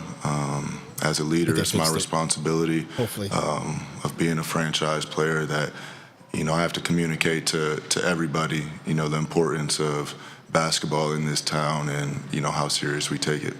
Stay on the right with Lena. The most talented man in Arizona, and quick, too, because all right, well, they cut him out. Stage like this. I knew they would, man. And Devin Booker joining us now. This is, okay, so that was pre-taped. You're in great shape already, apparently. I am. Yeah. I am. We were just talking about about 50 yards away. The first time I ever interviewed you, I was figured up in they that were all room, pre-cut. after you were drafted by the Suns. We were talking about Baby Book, man. Oh, It's man, just get like, out of his it feels way. like it was a couple years ago. You look like a baby. I mean, you still look very young. I mean, just blow your mind. 2025 now, and this is a whole new roster. This is going to be a new experience for you this season for sure. It is. A lot of baby books on the team. Yeah. a lot of 22 Yes. and unders. We all got together. A lot of Shirley Temples ordered amongst the team. Nice. But yeah, man, it's crazy. It's been 10 years, obviously. Feels like 3 separate careers, honestly, from like the start to where we brought it in Bubble in 21 to, now embracing this new role of, being one of the older guys and, taking on this leadership role all the way through. And it's amazing to me, Book, like when you got here, okay, he's a great shooter. He's out of Kentucky. The evolution of your game and that quick, is that something you can help these guys with? They're like, okay, yeah, this is like, another guy. Kobe was drafted out of Kentucky. He's a shooter, okay? And we didn't really know you that well at the time because you'd only played 1 year in college. How did you get on that path, and what are you going to do to help these guys get on that path as well? Yeah, I think it starts with confidence, and the confidence isn't going to come from anywhere. It's going to come from putting the hours in and putting the work in. But you just have to remain, aggressive. I think I was talking to Kobe about it too. The more hesitant you are, like the least likely you can be on the court. I think all 5 guys have to be a threat at all times in this day and age, and we just have to keep putting confidence into them at the same time too. But it comes with the work. It's an everyday thing, and it's not an on and off switch. It always has to be on. All right, I've been living vicariously through your Instagram and just kind of following your summer. So you got to tell me what your favorite part was. I mean, you threw out the first pitch at a Tigers game. I think you had Heyman with you. I don't know, Hector. I guess Hector didn't make. You were in Iceland. I did go to That Iceland. is something else. I mean, there's this shot of you. Who came up with that, by the way, where you're cupping your hands? I think we're going to see it in just a second. And all of a sudden, the volcano. Oh, here it is. Yeah. Like rubbing your hands and then poof. Yeah. Seriously, who came up with that? That is magical. I mean, I had the trip planned already, and it just happened the volcano became active the day before we got there. So that was like a once-in-a-lifetime thing. So a volcano, a glacier, and waterfalls all in the same day. Definitely the highlight of my summer. I just wanted, when he's on the boat where it's warm and, fish and like where you're getting your tan and stuff like that. Iceland looked kind of, mystical and stuff like that. It was definitely mystical. I like that warm stuff. You're Saint-Tropez, south of France. You're right. I stopped by there, too. I saw something, Nice. yeah. And all the shots, too, in Sedona and Flagstaff. I just love how you love northern Arizona. Aspen Corner is one of my favorite spots in the state. I don't know how much time we have with you, but I'm not going to let you go before we ask you about Dylan Brooks. Oh, come on, man. Oh, Come yeah. on, man. glad he's on our side. Right? Yeah, I thought I wasn't allowed to ask that question. I go, that's the number one. But what is that like when you guys first see each other as teammates? These guys, because Eddie Johnson and TC were talking about, I'm sure they're probably just laughing. Yeah, like going, yeah, you remember that time? Or was there laughter? Or was there... Yeah, we get on the phone first. Okay. He called me immediately, I think the day the trade went down, and just asked my plans on the summer when we're going to link up and get things started. So everybody always explains as the guy you hate when he's not on your team, but, you embrace him when he is. So I think that whole reputation is taken away from, what type of player he really is and how effective he is. We have been missing that without Chris Paul. So I've been seeing some great things from him this summer. He's definitely a worker. He's going to be in there for amount of time that you don't see out of anybody, honestly. So, it shows on the court, too. Well, I'll tell you what, he is effective in a lot of different things out there. He's actually shooting the ball well now, too. But, exactly. you don't have to pick fights anymore. I mean, you don't have to stand up for yourself anymore. Having a guy like that to kind of take that pressure off of you, of being the tough guy out there. Yeah, we'll do it all together. I was about to say, teamwork. I want to check with you first before we call him Book's bodyguard, because you can take care of yourself. But are you cool with that? I always want to check. Let's see how things go. I might be his. I like that. All right. See, That's all right. That's why you're the best, Book. We'll cut you loose, man. Appreciate you. Got a lot fellas. of people Thanks, asking man. for your time and appreciate it. And keep up the good work, especially like the creative videos, man. Just Brooks in the background. Fun stuff. Just living, man. Appreciate living a good guys. life, man. Dylan Brooks right there in the We're lucky to background. have you Ready to around. go Thanks, up. man. You couldn't have upgraded. You still got to deal with the same friggin' guy from I see him walking. Mm-hmm. So anyway, all right. So Devin Booker joining us, along with Matt Ishbia, Brian Gregory. We're going to have head coach Jordan. Subliminal sort of messaging and some of the questions that was asked to Book and the way he answered, which was like, "Hey, how's it feel being the leader? How's it feel that your voice is now the one being heard?" I feel like there was a lot of emphasis on that point, whether that's directed questions that they are directed to ask or what, you know what I mean? I feel like that was a point being made. Am I crazy for thinking about that? That maybe, just maybe, while we had the big three, like maybe there was a sort of too many cooks in the kitchen. too many voices, too many cooks in the kitchen, and maybe he tried to push for something and the other two just didn't want to go with it. Like, I just feel that. I know it sounds like I'm trying to create drama, but I just feel like they emphasize that way too much. Getting to know you and be around you, it's been a joy. I mean, you just have like this laser focus, a great warm personality, and then being able to see some of the voluntary workouts too and how you're relating with the players. I mean, they're locked in to you as well. How has the process gone so far? Yeah, it's great. I think every day it's a new challenge as a first-year head coach. But we tried to be as intentional as we can. When those guys are in our building, we want them to know that we care for them, that this is the best place for them to develop. Has a southern and, accent. That's our competitive advantage. We want them in our building, to feel different. There's a joy of playing basketball. Let's keep that. And let's keep that now in 100%. September and as we progress through the season. I'll tell you what, you got that look in your eye like the cat that ate the canary, you know? There's something there that you're thinking like 3 steps ahead of what we're asking. I mean, have you always thought differently and seen things differently than people you've been around? I think I've always been curious. I think there's been can we do something better? Is there something out there that's better? And now I get to test it. And I think that's an exciting part of this profession or this, job is now we're going to see. And then if it doesn't work, that's okay. We'll try something else. And it's always like the pursuit of something else that's out there that maybe we could do better. And that's what I'm excited about. First team dinner last night, I'm told. What was that like, and what was your main message to the group? One of the messages was explaining the why. Why are we here tonight? One of the things I wanted to take off from them is we have a 3-day stretch here of practice. Show them exactly what we're going to do. Especially the young guys and our first camp together, like take the anxiety out. Like we're here to play basketball. This is exactly what we want to get accomplished the first couple of days. Vets, hang with us. There's a lot of installs. First time through it. It's going to be a lot of teaching. We're going to explain the details of why. And then after we get them in, then we're going to play. And then we're going to see exactly where we have some gaps and we need to fill it in.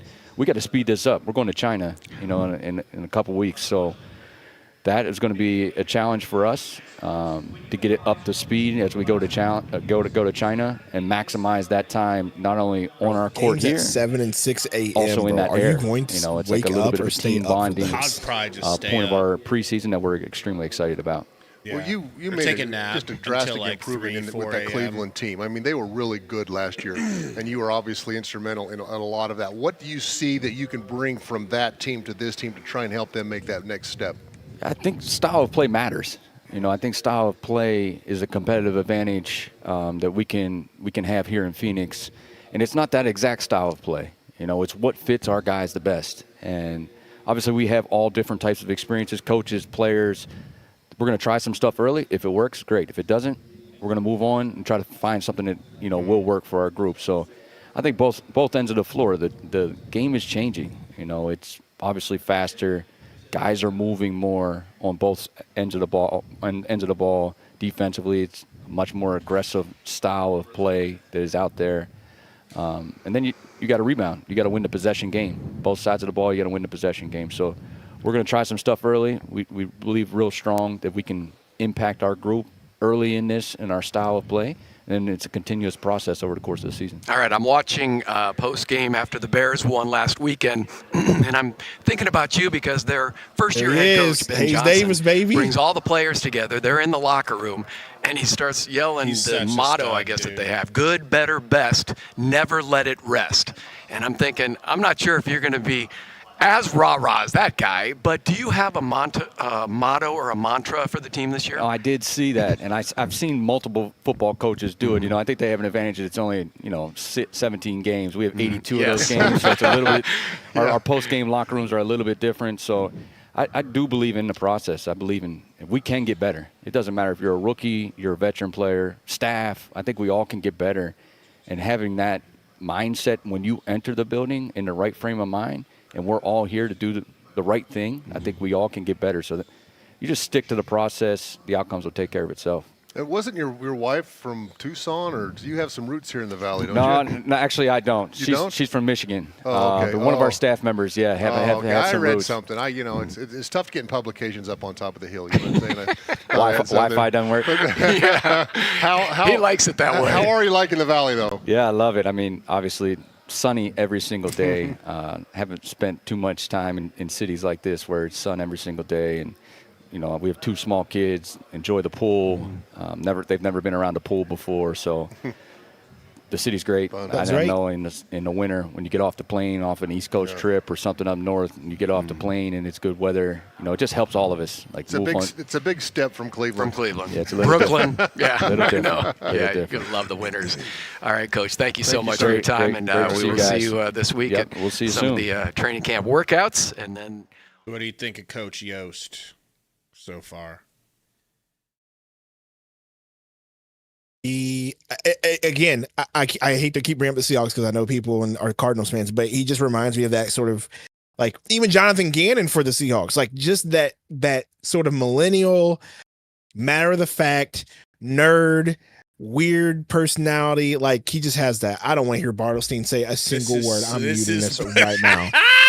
So I was about to say Sophie Cunningham's baby daddy in the house. Comeback. Don't even want to last hear night a one or yesterday. word from Bartlestein. So now the series tied 1-1.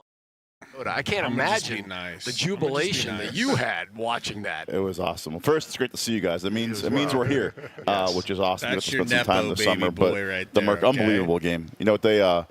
It's been that way all year, though. Like, there's a toughness and grit. It reminded me of watching clips of this guy. And the collective belief in the first half was I like what I had to say. We're 2 we'll see how we coach this. this. We got to go one game at a time, it's but going to be Friday one of night is gonna be those electric. You know, how often situations where I'm not going to be hard on him. I'm going to let him coach his way. And we'll see what Please look happens. at the comments. I'm looking at the comments right now, bro. Yeah, I know. They're like, get him out of here, bro. No one likes Bartlestein, bro, for real. Clothing deal. Yeah. They got the new suits out. He's got purple tie. fancy, He's got we had a little text a rough road ahead to make people like My him, wife, you my know? wife picked this out. Sydney, shout out to you. This is all for you. Nice.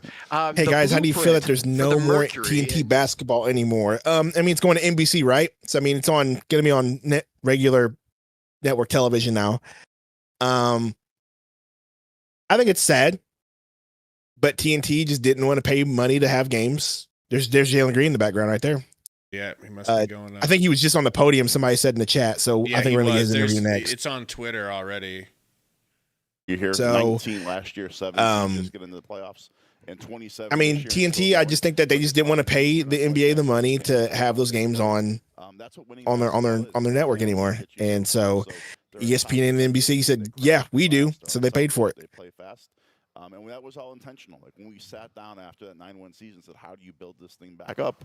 There was lots of debate. I'm excited to hear basketball rock again. The fun part of a plan is executing it and to see if it translate into about. wins, see the community get behind it. That's what the Suns are going to do now too. Well, I'll tell you what, it looks, I mean, the Mercury seems like to be a destination team now with the new facilities for everybody, the coach, obviously. I mean, leadership with Nick, it's got to be rewarding for you, but you're right. We're ready for the Suns to make What are you smiling about? No, it's going to be a fun year. I can tell you, it's been a long offseason. And I'm even just from our be conversations, nice. though, the last 3 months, we've had guys here every single day. All voluntary. They don't have to be here. But the collective spirit in the gym, there's a connectivity to it. I think you guys talked to number 1 earlier, him signing that big extension, Devin. We want the team to resemble him. One of the all-time greats, became the all-time leading scorer last year. But there's a nastiness to Devin. There's a swagger to him, and he loves the game. He just loves to hoop. We have built a team that's going to resemble that. They are Dylan making Brooks, a point Jalen Green, really our young say guys, Devin and is Kaman and the Rasheer. leader And you of add this that team. to, and you go to being the Make hunter, no not the mistakes hunted. about it. And I do feel like that was an issue last year where Booker probably wanted to speak up on some things and wasn't allowed, whether it was from Bud I don't or... think, all I'm saying is it was between Bud and him. I don't think Kevin Durant was arguing different things against what Book was saying. No, and I don't think yeah. Bradley Beal was either. Yeah, that's what I'm saying. I think, but he was it's just between him and Bud. Thumbnail sketch, He was smiling. scouting report on him and what you have seen from him even over the last month or so. We're so excited to have that guy here. Jalen, first off, immensely talented. Anything you want to do on the court, he can do. He glides. Like, you and I weren't athletes. This was a big-time athlete. The things he can do, say on a trampoline sometimes. So first off, you're just going to see how fast he can play pushing the ball. He can get a shot off whenever he wants. He's got a great step back, and he's still so young. Like, we think there's significantly more to his growth, and him being around Devin's going to be great. We're going to push him defensively to guard. We think he took strides defensively. But he has the whole offensive package, and at the end of the day, it's a make-or-miss sport. You get guys who can get shots off and hit tough shots. And look, we both saw him kill us the last couple of years in Houston. I feel like every time he shot it, the ball went in. I'm excited to have that on our team this year. Yep. All right, well, we'll see you tomorrow. Yes. Game 3, Merck and Minnesota. Let's go. Oh, man, I know. Don't be You'll be lurking right there. around the girls' team too much, Bartlestein. We know you're a wolf in the hen house. All right? You defiled. That's what we really are mad about. He defiled our sweet, sweet, innocent Jalen Green. Sophie Cunningham, On the roster, Here we go. This is what I want to hear been from. Watching the last 3 or 4 years. Look at Now my baby boy, For the first Jalen time, I see them Green. walk up wearing a Suns jersey with the number 4. I quickly You're think about number Michael 2. Finley. He was one of the number 4 guys. Jalen, welcome to Phoenix. I appreciate it. I know everybody's very excited to see you. Your athleticism, your connection with Devin Booker. Look at the How is Caleb that Williams black relationship fingernail paint, grown bro. to this point already, just after the last month or so of workouts? It's been good. Me and Book got a chance to connect. We in the gym together, and off the court we got time to kick it. So it's naturally happened, and I think it's gonna be good. Are you really excited? Definitely is Yeah, right. Because I know you were a little disappointed. And Definitely I happy was with when the I got match. traded too. It was like, okay, my team just gave up on me. But what's happening here with these guys embracing this style of play, playing with a guy like Devin Booker, coming to the Valley of the Sun? What are your thoughts? Like you said, at first it was disappointing. It wasn't disappointing. It was more shocking, and you kind of get over it, especially with the whole situation that they're excited to have me here, and that's a good feeling. Well, it's got to be disappointing for you a little bit because you used to average about 35 a game against the Suns, and now you're not going to be able to play against. Now the you can Suns. do that against the Rockets. Fine if you do that against the Rockets. We're good with that. Yeah, we got a team. We got to pick a team to do that against now. But the good thing is we're gonna be in the home arena doing that, and I love shooting in here, so it's gonna be a good one. Tell us a little bit about your teammate Dylan. Everybody's talking about Dylan the villain, Dylan the this. Tell us about him from the inside, knowing him, teammate perspective. Teammate perspective, knowing him, he's a great dude. He cares about his people, and He takes his job serious. He takes on that villain role. He takes it very serious about locking in and going against the best player on the floor each night. You can learn from him, especially with like film and stuff like that. He helps you break it down and just understand what's to come. So I picked up on a lot of good habits from him over the years, and just that mentality, how he carries the game every game. And he's done that with Memphis. He's done that with Houston, and he ain't gonna change. He's gonna bring it here too. Just a couple minutes ago, Devin Booker was talking about the team getting together in northern Arizona, having some Shirley Temples, but kind of like a team gathering, some bonding. I love the smile. What went on there that you can tell us, and how did that draw this team closer? I mean, it was a team bonding event, and we got young guys on the team. We got rookies on the team. They had ordered some Shirley Temples, and man, Book like, man, we got young guys. As if you're not 23 yourself. Man, there you go.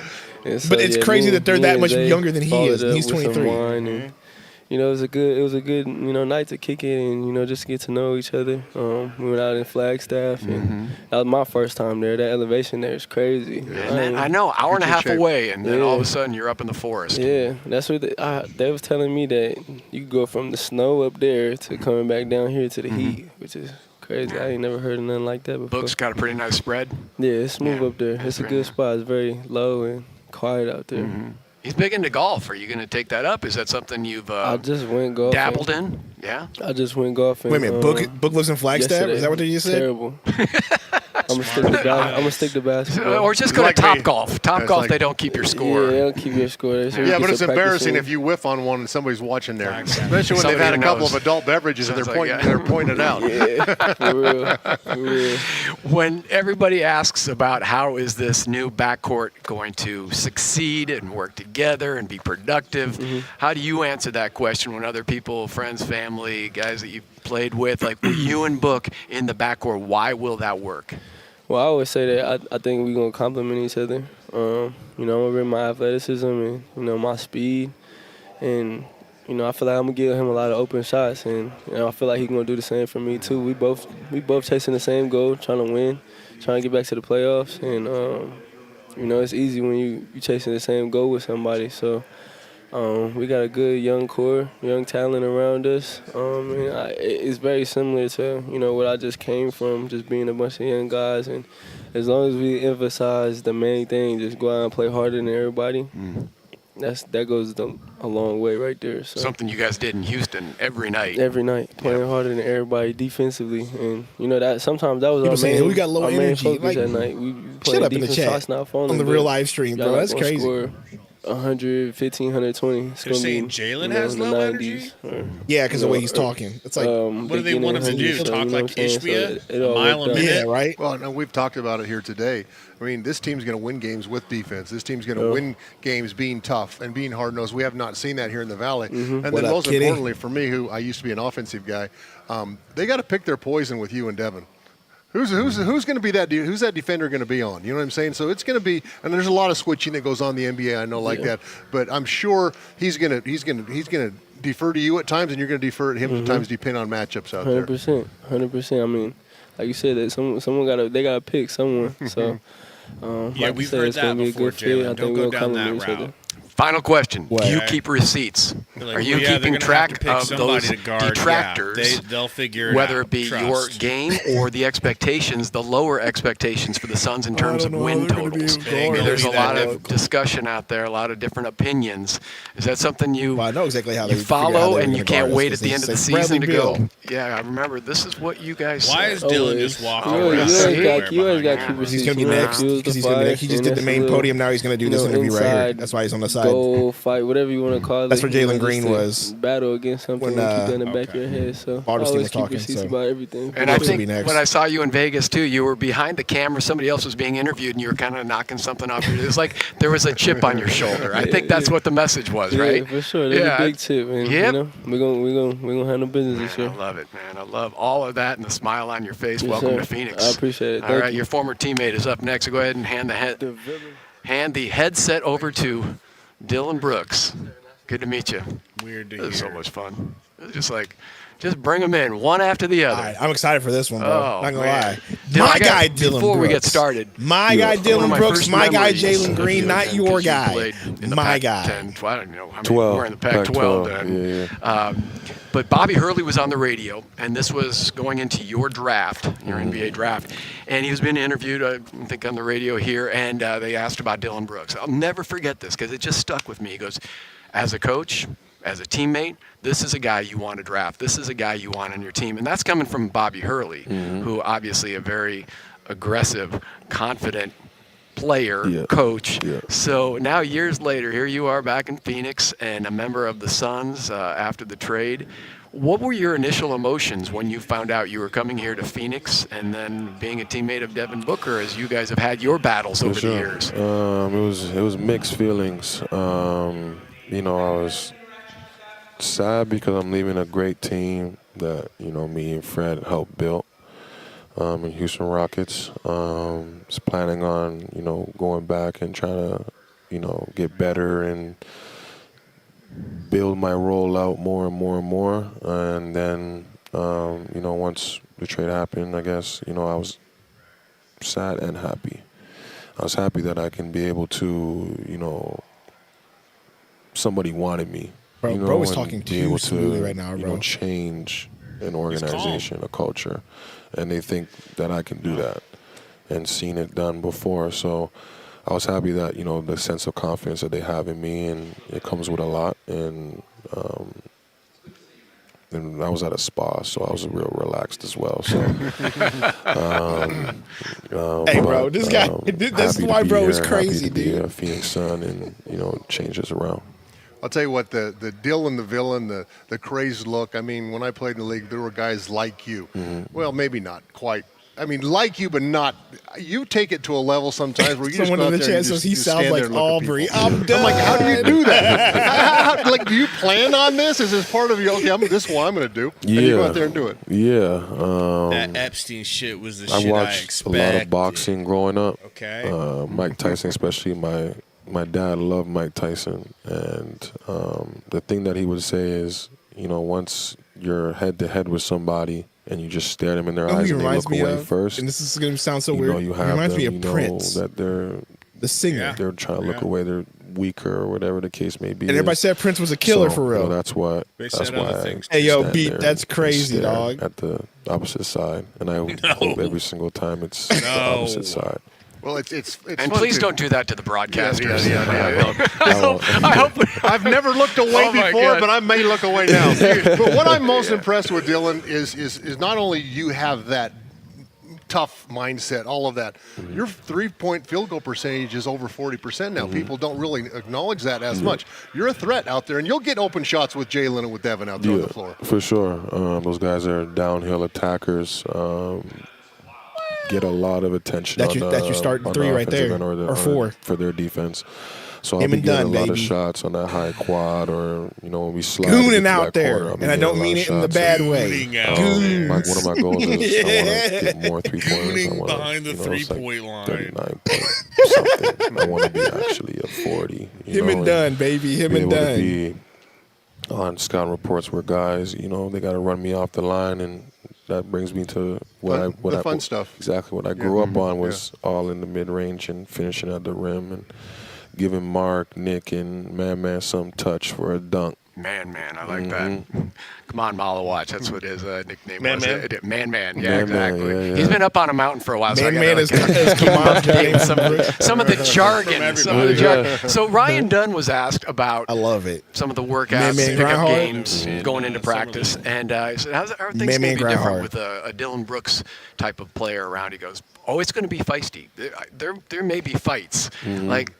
Bringing that level, is there like a line you need to draw, or is that just something that, When you say again, maybe fights, if see that you smirk on want to his set face? this new culture, this new identity, you want this aggression, what kind of a formula do you follow, or is there actually a formula for that? The formula that I always worked with is you always go first before you show it all, where you gain like a human connection with somebody, so like I met the guys, we all ate, We all went to Flagstaff. You know, I got to meet him at a human level. You know, they get to know me at a human level, not this villain, crazy guy who goes out there and tries to roughhouse everybody. And then when we get on the court, between those lines, that's when it comes out. And then they realize, like, okay, he's a normal human being, but when he gets on the court, he changes his whole persona.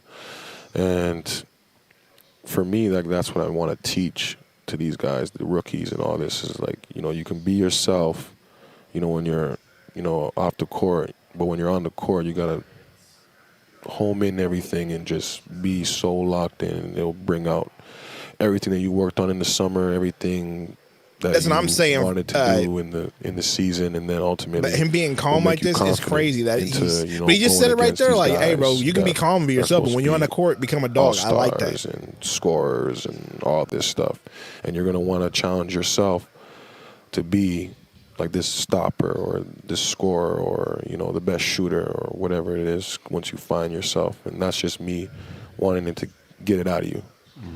Man, I got to feel we're going to see a different edge with Ryan Dunn this season, too. Oh, yeah. He's quite a defensive player already, Oh, but yeah. then you add a little bit more aggression and that Mike Tyson look, and that's going to be haunting me, I think, for, I like for that. a while. Like, I Hey, want to make sure all of our interviews are done in He's the Ryan spa. Dunn, bro. Make him a bigger dog than he No, already man, is. it's great that. to get to know you, too, because, again, if there's one thing you'd like to change about your perception then, to maybe, or let the fans here in Phoenix know something about Dylan? I'm gonna be in the community a lot with, you know, aspiring basketball players, and then in different areas like impoverished areas in Phoenix, and just giving back.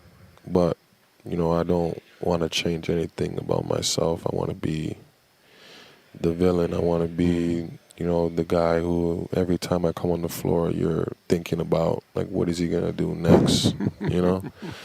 Because at the end of the day, when I'm at least got a little bit of real estate on the mind, I can grow the real estate farther and farther. So They're always looking over their shoulder. We could do an hour show. You got a little bit of real estate I in the could do mind. an hour show with you. Basically, Yeah, We're going to if he talk can to one get in of your your head, he can live former free in your teammates head. over Basically, here. what he just said. Now, who's at the podium, and he's going to join us as well. But man, really, time well He spent. said, so if I can get a little real estate in your brain, he said, I can grow that real estate. So if I can get in your head, I can. That's what he was basically saying. Can't wait. All right, Bill, Great thanks so seeing you. much. Great to meet you, man. Great meeting you. All right, let's hear it from Grayson. Grey Goo. All right, we'll start here on the left side with Steven. Okay, dude. What's going on, Grayson? Looking Steven muscly Gardner, still. PHNX Sports. He's slipped down a little bit. Last season, both for you He's as looking- an individual hey, bro, he's player looking and a little, with Jordan God's more former Ted team, Cruzy There was today. a lot of guard screens and playing with angles and flipping matchups and things like that. Is that something that's going to be a continued part of your role with this team? And how do you kind of add more to that kind of baseline that you've established in being an additional screener? Yeah, I think it'll be huge for our team. You know, we've talked about it a good bit with Coach Ott, and then you know, You know what I obviously need from with Grey Book Goose and this year? Jalen I know doing he's a lot of the talking. handling for our team. I but, need the old Grey Goose back. any actions I need that, sack tapping Grey Goose back. Okay. I don't need a Grey Goose that's giving me hugs and singing on a banjo. I need the old Grayson Allen. I need the old Grayson Allen.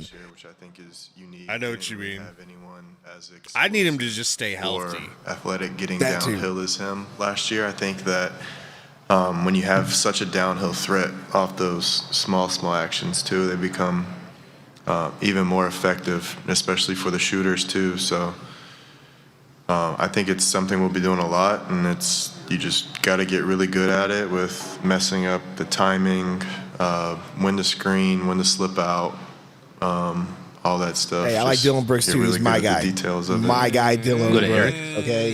Hey Grayson, Eric Ruby, My guy, PHNX Dylan Sports. Brooks. We've heard a couple My guy, stories Jalen from Green. guys about My guy, talking with Nigel Coach Hayes Ott Davis. so far. My guy, Jordan Goodwin. Why does Grayson Allen look like he had a face transplant with Ted Cruz? With him? Because he's getting older. Nothing as crazy as that, no. He is just one of those guys, though, that, you know, in your first nose just keeps conversation getting you bigger, have with bro. him, you can That's tell what- that's he's got what it a very is. smart basketball His mind. beak And, keeps speaking. You know what I mean? you know, even when we're playing pickup or anything we do in practice, like you mentioned one play that happen and pick up, and he knows exactly what you're talking about, even though he's not out there coaching it. So Allen. He's very smart, obviously. Where is the truth at when he you pays need it with attention the to the Jaguars? details of the game, and you pick on that very quickly when you talk to him. We'll go back to Greg. Back here with Mark Williams, the new Suns center, coming over. They just switched it up. From Mark Charlotte. Williams. Oh my goodness. I Let's guess hear you it. just can't shake Nick Richards. We were just talking about that. You guys spent 2.5 seasons together. But I mean, for you, Mark, it's got to be nice to have a familiar Look at my face boy Mark as you Williams, come to a new bro. team, a new city. Has he helped with that transition? Yeah, definitely. It always makes your life easier when you know somebody. But yeah, he can't get rid of me. Well, he sounds like Mark now he lost his spot again. You know, he said, do I really have to go act like I like him when he's taking my job from me once again? You know, You guys can split minutes. I'm sure you did that before, and especially with the new coach, because it sounds like the intensity of not just practices but in game, the pressure that he wants to apply defensively, and then on the rim. TC's been talking so much too about like offensive rebounding, which was kind of non-existent the past couple of years. Yeah. I would just say, playing with that aggression, that force on both sides of the ball. But yeah, no, it's been great. Coach Al's been great. My guy, Mark like Williams. I said earlier, Gabe's guy, Nick my being guy. around's been helpful too. So My guy, Mark I'm really Williams. excited for the year. well, I hope, and Tom had mentioned there, our offensive rebounding, our shot blocking has not been good at all, and that's like down Oh, here. Nick Yeah, Richards we're expecting behind that. him. Is Nick that something Richards is you next. take pride in is when that shot goes up, and with all the three-pointers being launched these days, there's going to be some rebounds. There's going to be a bunch of rebounds. Going and getting those offensive rebounds, because that's a backbreaker for a team. Yeah, definitely. Not allowing those extra possessions, and then obviously when we're on offense, getting some of those extra possessions go a long way. I averaged over 10 last year. I want to continue that trend, average even more this year. So just being a force around the rim. So you've been dedicating your time to strength and conditioning during this off season. What factors play into that, and what are kind of your hopes in terms of your physical well-being moving into the season and going through a full 82-game schedule? Yeah, I think just putting my body in the best position to endure a whole season. Obviously, last year I was out the first quarter of the season with my foot. So now really just having a full summer, really preparing my body for that, especially my lower body, my conditioning, doing all those things to put myself in the best position to endure the season. So I'm really excited for that. I feel like the staff's done a great job with me putting a great plan in place. And just being basically ready. asked So him, is it are you going to be all healthy? the way from what you eat, body mass, body weight? I mean, is there the weight you're at? You look great. Is that the weight you kind of want to stay at? Yeah, for sure. Not being heavy, per se, but being strong. I feel like I've gained, a lot of strength. My core, my lower half, upper body, really everything. But at the same time, being mobile, being fluid, still being able to have that quick twitch around the rim. Got it. All those sort of things. We like dunks too. Yeah, love dunks. Oh, you see plenty of those. It's crazy too, we because love you've been dunks. in We the haven't NBA had dunks in a for minute. 4 Yeah, I'm seasons. going on my I know, fourth but year. you and Jalen are still both No, I 23 already years claimed of them, bro. age. My God. Do you feel like it's a fresh No, I start for already not claimed just them, bro. yourself but Jalen as well? Yeah, for sure. I think both of us, you're a Dylan Brooks him stand obviously leaving now. Houston. They had a great year Sure. last Okay, year. fine. Light skin squad. Dylan him Brooks, coming here, Ryan having something Dunn. to prove me, having something to prove Nick as well. Richards.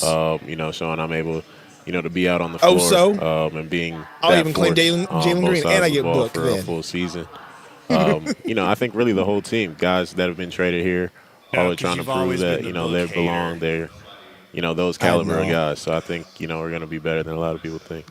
I'll tell you what, it's going to be exciting is have you to start the season, have a rebounder out there who's going to go out and get, 10 or 15 of these things every single game, block some shots. So we're excited to have you, big fella. Yes, Yeah, it's sir. been I'm good to excited see you too. at the Mercury games. Your Yeah. older sister Elizabeth playing in Chicago, Yeah. so great stuff. We're going to see plenty of you, and also I'm sure you're glad you have a fellow Dookie on the roster because he's coming up next right behind you, Grayson Allen. Yeah. So maybe we'll hear some more secrets about Mark Williams from the Blue Devil. Yeah, Thank you for so sure. much. Appreciate it. Appreciate it. Go ahead and just hand that off to the Devil, to the Blue Devil. Uh-oh. Mark Williams joining us, and now Grayson Allen.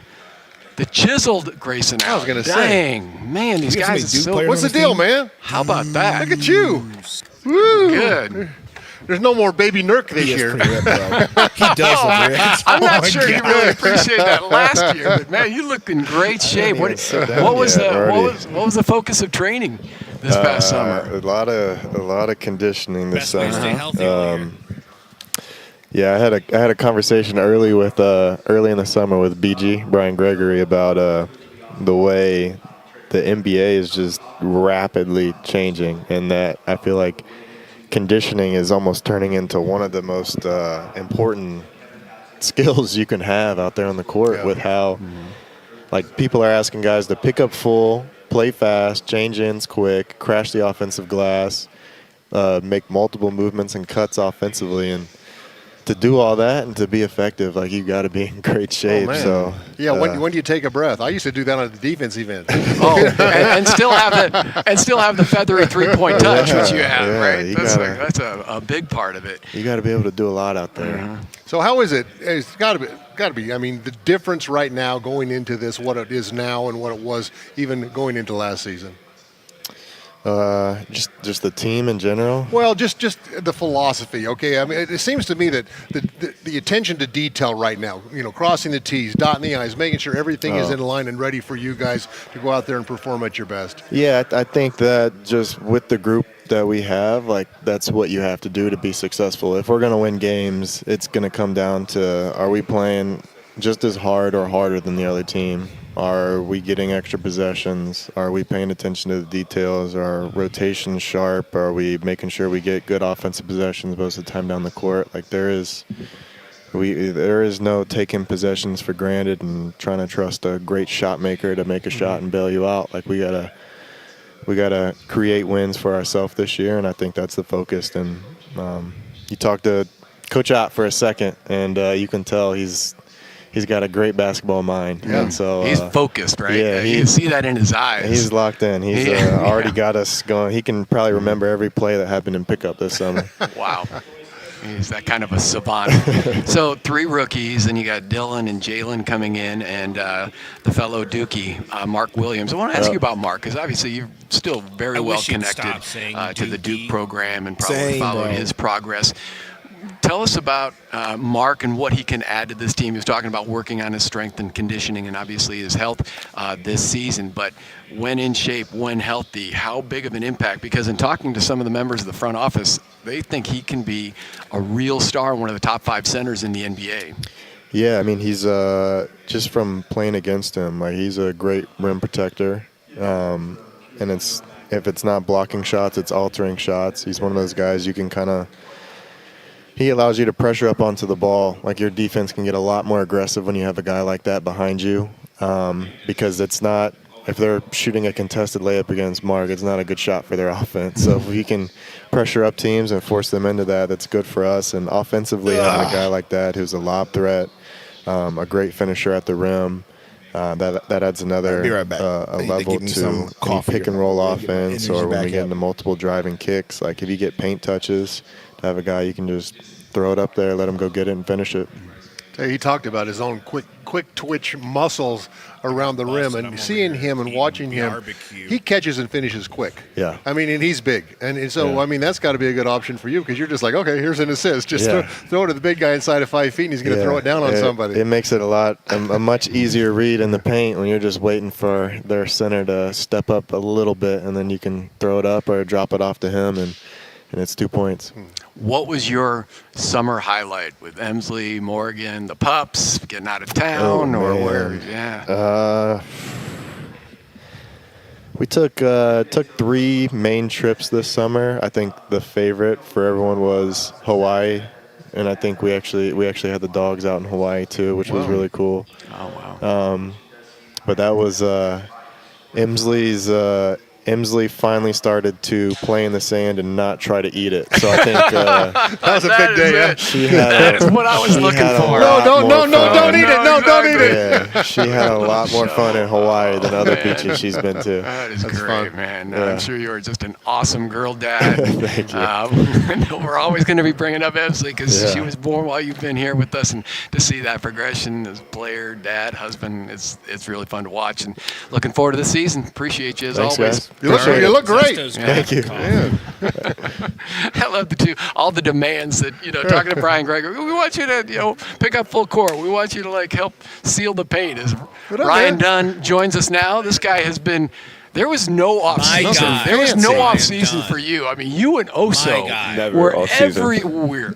Everywhere you in talk the about city and I thought Devin Booker was the face of the franchise. Ryan Dunn is like every single thing is the new twins. Also adopting puppies. Not adopting yourself, but helping others adopt. I know, that was great. What kind of a whirlwind was this? And how does that feel to be so embraced by the city, by this team, as almost like spokespersons for the team? I mean, it's great. I think the opportunity that me and also had going to China, going to Macau, going to see it, and being there for a couple of weeks was great. Coming back and then having to go straight from there to Vegas to play, leading that team, and then coming back and being here and doing a bunch of appearances and speaking and working out, it's great. So just the love that we and him get from the city is amazing, and we obviously love it here and want to start our career here. So it's been great. And now you guys got to fly back. In like 2 weeks, so get ready for that. What's the most difficult part? I have not been to China or Japan, and I know, what is it, 17 hours? 15-hour flight. 15 hours? But it's not bad if you time it. So for me, I have 3 or 4 movies to line up with. Gotcha. And then I'll sleep for 10, and then by the time you wake up, you're basically gonna start landing. Sleep so for 10 just trying to figure out ways to pass the time is a big thing. But once you get there, it's wonderful. It's beautiful. Nice. Well, I'll tell you what. Obviously, you took some batting practice. And fielding. And playing shortstop. And also made fun of him for going full speed. And you're like, I'm on a major league field. Wait a second. Why would I not go full speed? What do you think? Yeah, I pick up my iPad and watch the news. He's been on the mound. We've been joking about it. He's been there was a headline on ESPN. it was just it was good. So it was fun out there. It was great. I think also in Colin threw the first pitch, so I wanted to go support, and about 30 minutes before we got a text that we could take BP, so we went out there.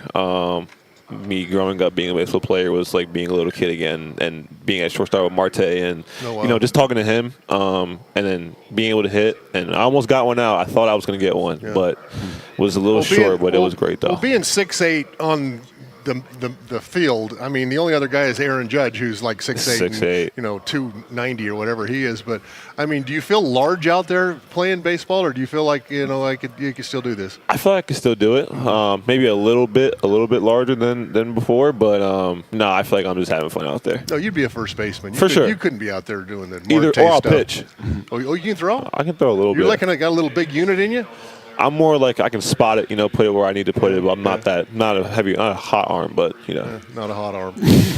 So that was fun. How have the workouts been, the pickup games? Because you had been quoted as saying, and we asked Dylan Brooks about this, that I think these practices are going to be pretty heated. There might be fights breaking out, kind of a thing. And again, Dylan talked about developing a human relationship with all the players first before bringing some of the massive aggression. But what has changed in terms of that intensity on the court so far? Yeah, I think the fighting, maybe not, but the intensity is still there. Kind of what Dylan said, like when we first got here, we all kind of came together and built that camaraderie and, growing off the court, because once you have that trust, then you can do what you got to do on the floor. And once we started playing pickup and started practices, we're going at each other. And I can say for Dylan, he's kind of like the lead for that. He's going at anybody. He's been cursing me out a little bit sometimes. We've been going back and forth, and not even just him, but like Oso and Royce and all these other guys. We're just going at each other, which is great. It's going to build competitive nature, and that's what we're trying to build here. Just grit and fight. So it's been great. Playing and learning and building relationships on and off the court with these guys. You're going to have a different edge this year. That's kind of and the fans love that. We love that. I love that. I want to talk about that. I mean, when people say there's going to be fights breaking out, and then you say, "Oh no, not a fight," I'm like, that's not a bad thing. The intensity level should be at that, because you want to get better, and that's how you're going to get better by pushing each other, everything as well as you can. How about Oso? He's put on, about 25 pounds.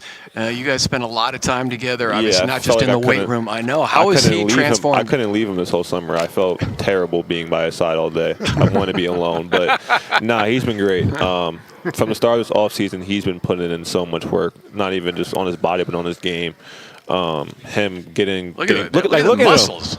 He didn't have that his first year, but turn my camera off. him working Bro out, looks like a he damn put on a adult. bunch of weight, a bunch of I already muscle. He put on 20 pounds, and I got you. he's been pushing not only himself said but turn me it in on the or weight off? room as well. Off. Coming in every It's day, off. having a good mindset, bet. and just competing with each other. Who can lift the Dunsky? most? Ego lifting, and it's been cool. But it's been great, and seeing him improve from year 1 to year 2, not only physically but mentally, his confidence and his mindset.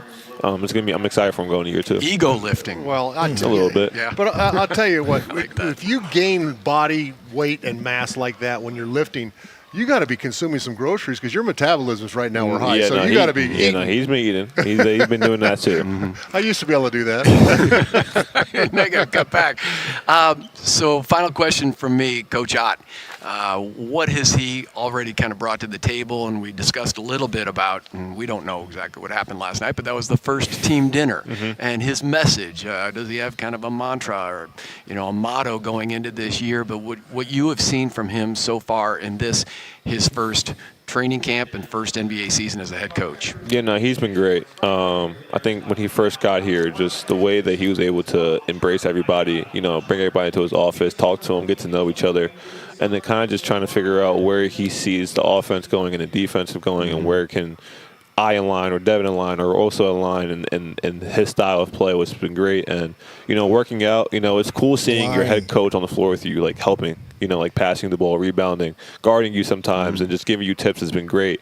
And his big thing is just not really, he doesn't have like a mantra or a quote. It's just, just being taking action. Everyone says it, but where he's trying to do it and be different, which is a great thing to have. So just this year, just, not really trying to just talk with your words, but just use your action and just speak how you want to play. And it sounds like whenever players start to arrive, which is usually fairly early, he's already there and has been there. So He's been there early and he's been there late. He's been there sometimes at like 9 p.m. just watching film and studying the game. So he's different when it comes to it, but it's going to be great to have him as a coach. Yeah, we've heard that maybe he's going to remember like every play, every bucket in pickup games. No, like, for sure. No. He probably will. All right, Ryan, thanks so much. Thanks for all you did this past offseason and summer, you and the Oso. twins, I know. the new twins. No. Yeah, for sure.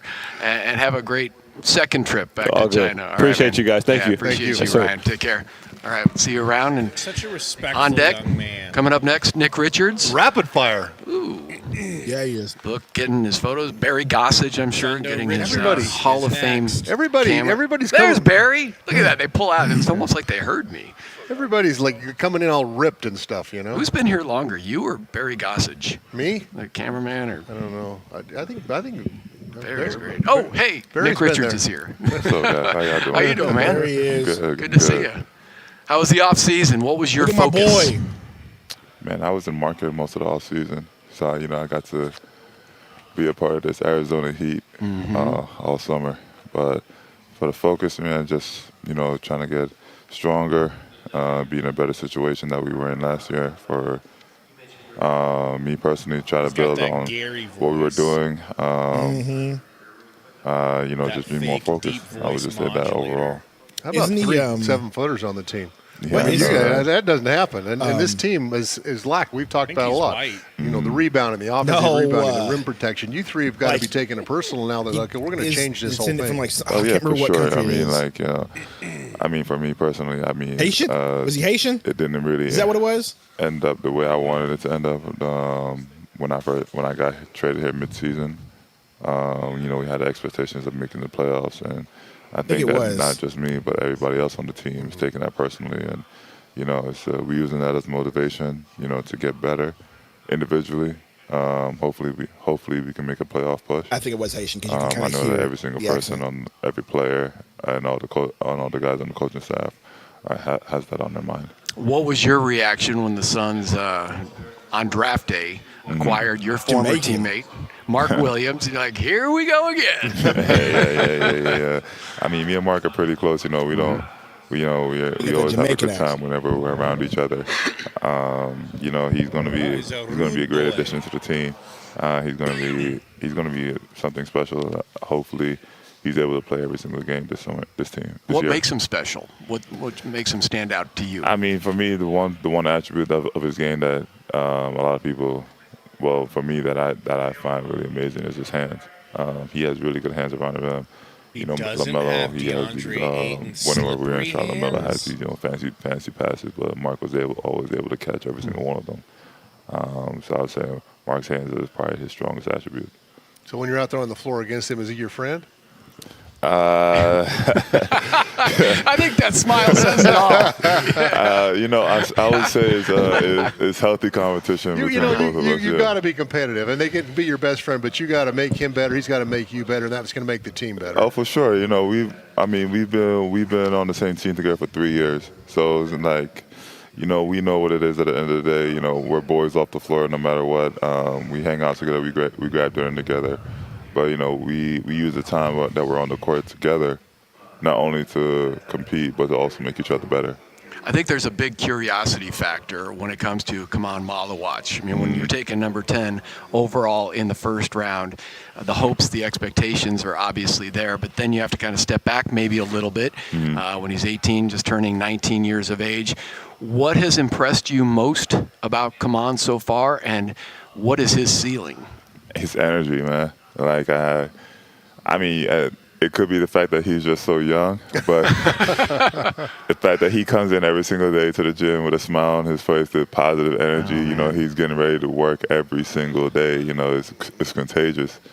And, I think that him, for every single rookie, they go through the little slump at some point in the season. It happens to every single rookie. So the fact that I know that he's going to be that guy to overcome that, and he's going to be a guy that he's going to stay the same no matter what. That's great. I was not smiling going to practice. Almost not covered. I did not smile going to practice. Man, he's I was smiling. like, I had to get up, I had to go. He was smiling. Yeah, he's smiling ear to ear. What a great attitude. Well, how does that work too? Because he is such a sweet young kid. I mean, he came up and introduced himself to all of us, and so then as a veteran, you want to instill some toughness in him. You want to rough him up a little bit, right, to get him ready for the NBA. But how do you also kind of temper that with who he is as a human being? Nah, he already has that. He already has that toughness. Okay. For me, I was surprised when we played 5-on-5 for the first time together. He has like a little bit of an edge to him. He wasn't. We were going at it while we were playing 5-on-5, and he wasn't really backing down. Whether he was making mistakes, whether he was messing up, he was ready to take on the challenge no matter who was in front of him, no matter who was guarding him, no matter who he was guarding. He was ready to take on that challenge. It's awesome. Man, the Suns are definitely deep and talented at the center position. Can you imagine those 2 or 3 going to a restaurant together? Get your order in early, too, by the way. Nick, thank you so much, Thanks, man. Really appreciate it. Great to have you back this season. Looking forward to it. All right, appreciate you. All things considered, man, the vibes feel pretty good. That's it? I know. That's what I was going to say, bro. Like, it seems different. And that's culture. It seems more grounded and more back down to earth. I tell you what, he blew me away. Yeah, it was impressive. It really was, all the way from. Like I said, there's just not expectations there, right? And you rebuilt it in the image that they wanted. I have his back a little bit too. And it seems like, yeah, dude. It's going to be a fun season for sure. And the vibes are great. Push around or take advantage of. There's no fake expectations. Yes, there's no fake expectations. There's no Coach Bud coming in here. There's no. I don't know how anybody's going to guard us. There's no, if anybody takes us past 4 games, I'm going to be upset. There's no, we're about to be the next Kobe and Shaq from Ayton. There's no, like, I'm shooting them threes like middies, Ayton. There's not like a whole bunch of grandiose promises. It seems like they actually understand that they have an uphill battle against him. And that's the first step, bro. Not thinking that shit's going to be sweet, because it's not, and it hasn't been. Sure ain't been sweet. No, I agree. I do like the vibes, though. Everybody's had good, positive things to say, but again, we expected that. But it's not like this fake positive, though. It doesn't seem like anyway. It seems like dudes are looking forward to being here. Dudes are looking forward to coming into work. Dudes are looking forward to work. Dudes are looking forward to playing ball with each other, which is exactly what you want. Look at that, dude. Look at that, dude. I know. The images that are going to come out is going to be crazy, bro. the pictures that they're going to get for that, you're going to be seeing those pictures all year on Twitter. I mean, you won't because you don't get on Twitter. Those of us that do. Are they ending it? Yeah, like I said, I know that at legend is 3 back. o'clock they're doing the Steve training Nash, camp Senior live stream. advisor. I'll end where we began. Maybe they are ending it soon.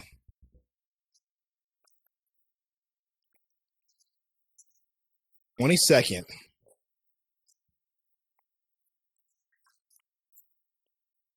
Bro, that's a Wednesday. Am I gonna miss this because I'll be at church, bro? I bet you I will. Let me look at my schedule right now, dude. Let me look at my schedule right now. Yeah, I'm on schedule. Dadgummit. Is that season opener or when? Yeah, the 22nd season opener.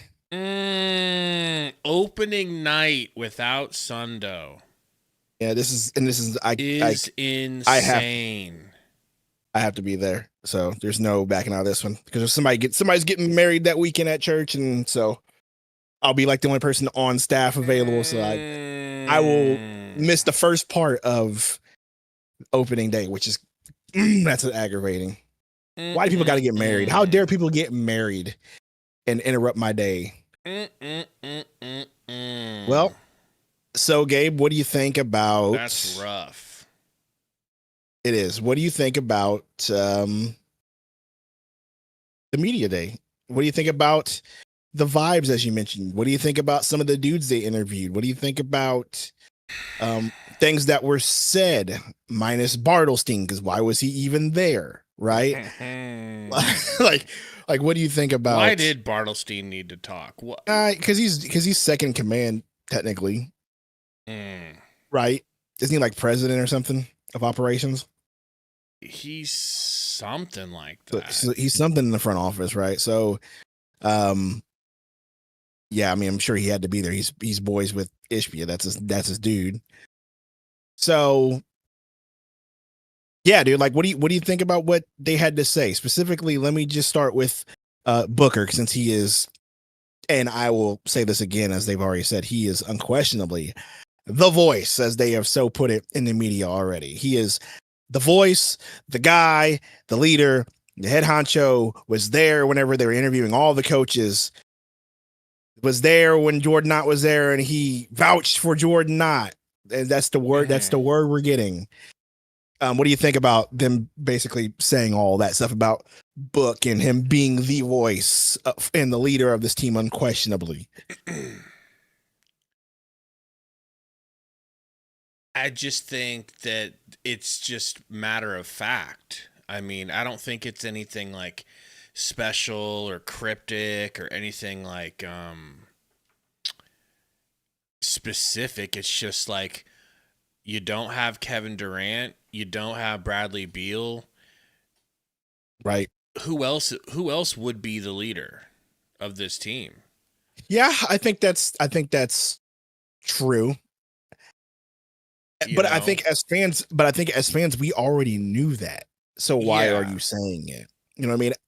I really do think I think they're addressing some whispers that were going throughout the team last year, where like, who's really in charge? Who gave up on who? Is Bud messing up the team? What are they doing with Booker? Why does Booker seem quiet all of a sudden? Like, there were questions out there like that from the fans. I think that's why they did that. I think they wanted to address, like, Book is our guy. Book is here. We extended him. He's the voice. He's the leader. Do not worry. I think that they did that on purpose. I think they paid him. Correct. They sure did. So it's a storyline. It's an established storyline thing now that this is Book's team. Like, when you have Kevin Durant on your team, say whatever you want, but and I think overall we still felt like it was Book's team, even when KD was here, right? It was always Book's team. But now Book's also the best player on the team, unquestionably. And I think you're probably right. They are leaning into the opposite of what Bud wanted, which was Bud wanted himself to be the only leading voice that was cutting through and doing all the leading. And they're like, no, Book has, I think fan service. Could we consider it fan service? Yes, I'll go with that. But again, it's like they made it a point to say all these things. And so, yeah, that's me being, trying to create drama here and thinking there might have been some issues. I mean, clearly there were some issues last year. It's not even thinking. Clearly, there was some issues. Oh, wait a minute. Training camp is tomorrow, not today. So, okay. Get me wrong on that. So that's it. So that's over with. Media day is done. But So back that's to a that. tomorrow thing. Yeah. So, but I do think that, yeah, I do think there were some issues last year, and I think that's why they're addressing it. Who else said some interesting things?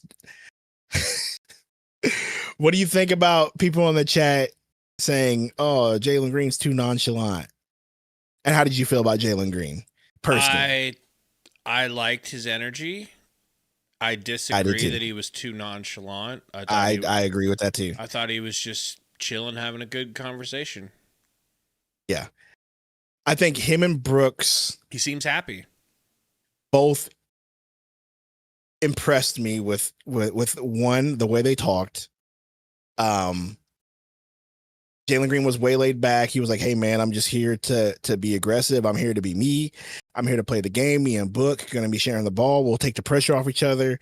I seem to know what my role is going to be, and I'm excited." And then Brooks coming in, it just might be me just not paying attention to enough Dylan Brooks, his career, but that surprised me. Like, dude was super laid back.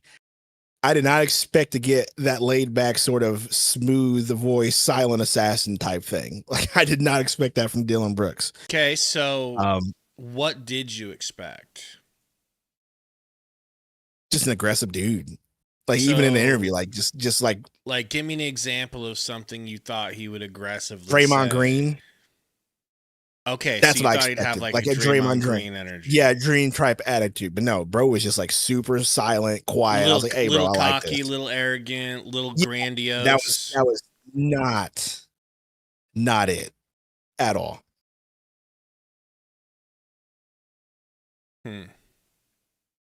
So I like that.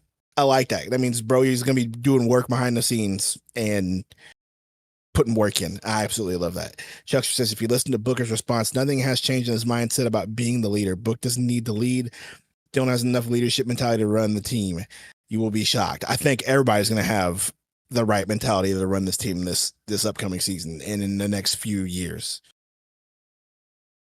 I think the whole team's going to have the right mindset because I think they're trying to set that culture. Now, will it work? We'll see. We'll see how it results. But as far as what they're saying and the mindset moving forward, I think everybody's carrying that. How many wins do you think we'll get this year if we work hard? I think for me, just not knowing what we know, I think play-in, maybe you get a 6 seed if you play really, really well. I just think the West is just too good this season, period. I mean, you still got to think Houston has expectations, and so we expect a lot from them. Let's not sleep on the Spurs. Let's not forget the fact that OKC's still in the West, and they just won. The Nuggets are still going to be good. Who else am I forgetting? The Timberwolves are still going to be good. And so the Lakers, I mean, let's not sleep on them either.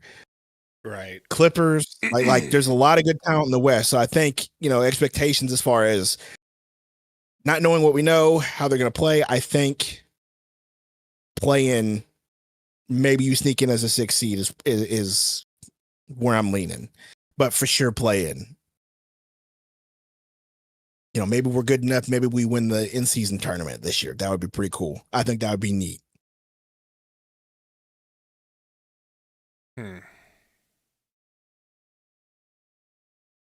It's funny you mentioned. I'm just sitting here thinking about the total wins. Like 36. You just got to beat 36 total wins last year to be better than the team last year. 36.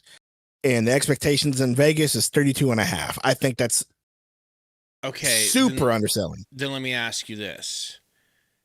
Do you think, would you put money on the Suns winning 30 plus, just 30 plus? 30 plus? Yeah. 30 plus, yeah. You would? Yes. Well, it's interesting because 30 plus? We're talking just 30 games, 31 or more. Right now, guys, if you guys use our sponsor, FanDuel, there is odds here for it. If you move your head slightly, you'll see that Phoenix is minus 210 on FanDuel right now. So if you bet $100 that Phoenix would win 30 plus games, let me go the opposite direction. Just 30, you'd win 210. So remember last night you were saying you would put $100 down. This sure. might be the one to do.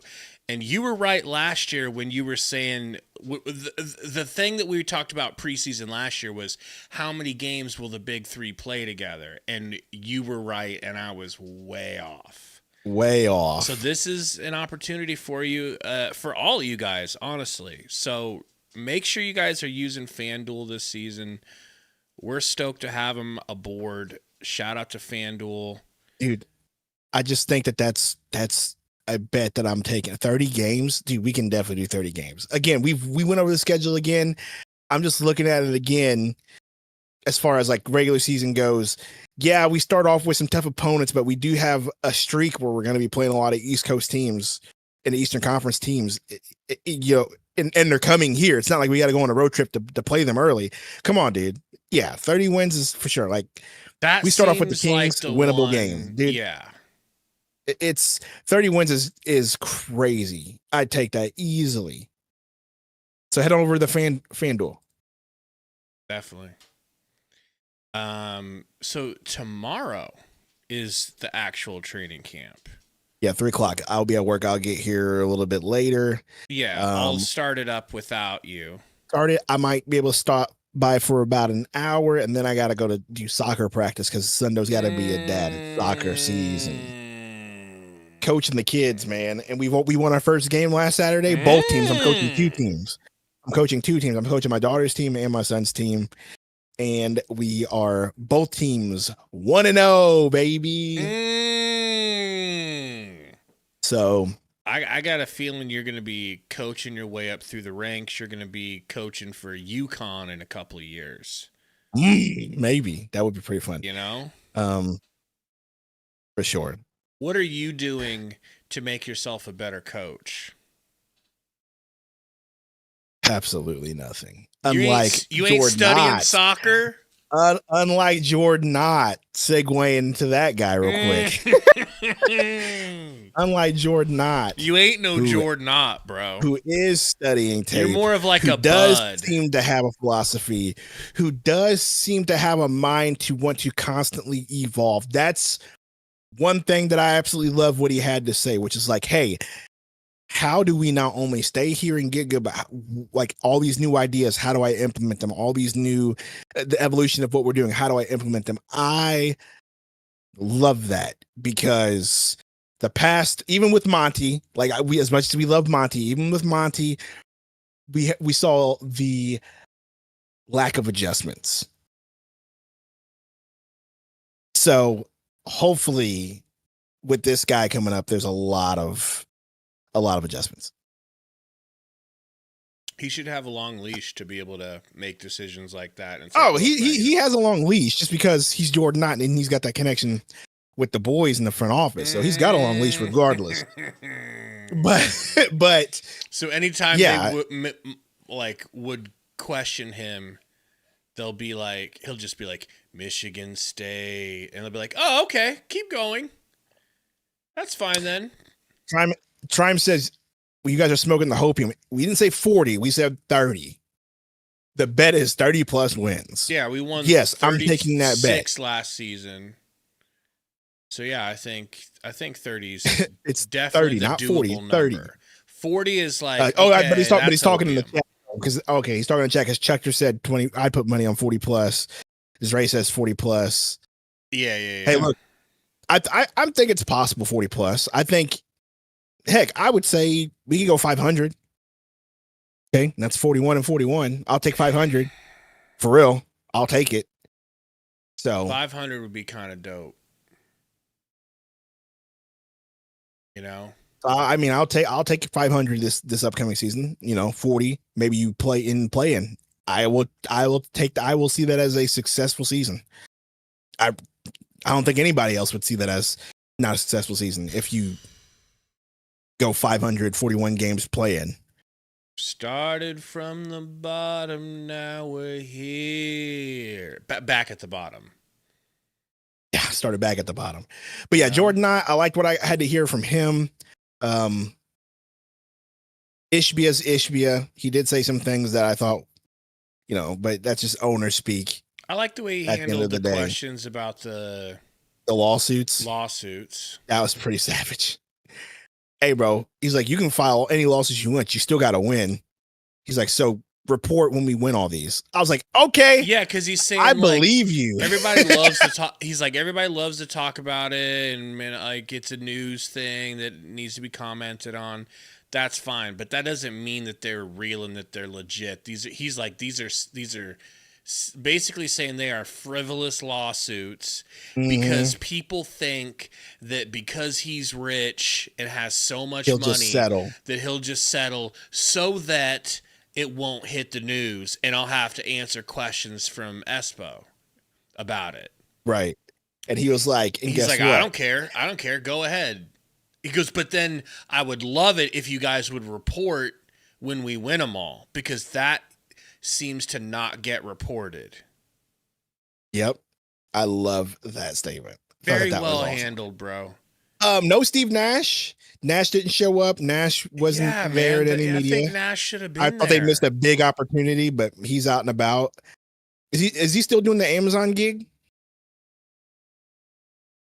What Amazon gig? Do we know? I know that it was reported that him and Dirk and somebody were doing the Amazon Prime gig. I thought, weren't there games on Amazon Prime or something like that?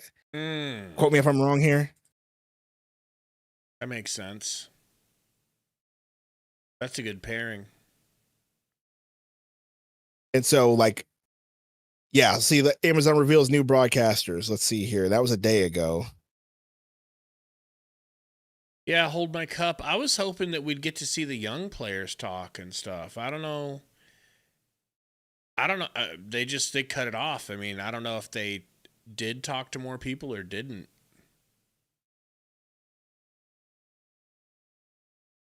Down there. Yeah, I know they. I know that they were. He was rumored, but Blake Griffin. What? What about Blake Griffin? Is on that team with them? Is it Blake Griffin with Nash and Dirk?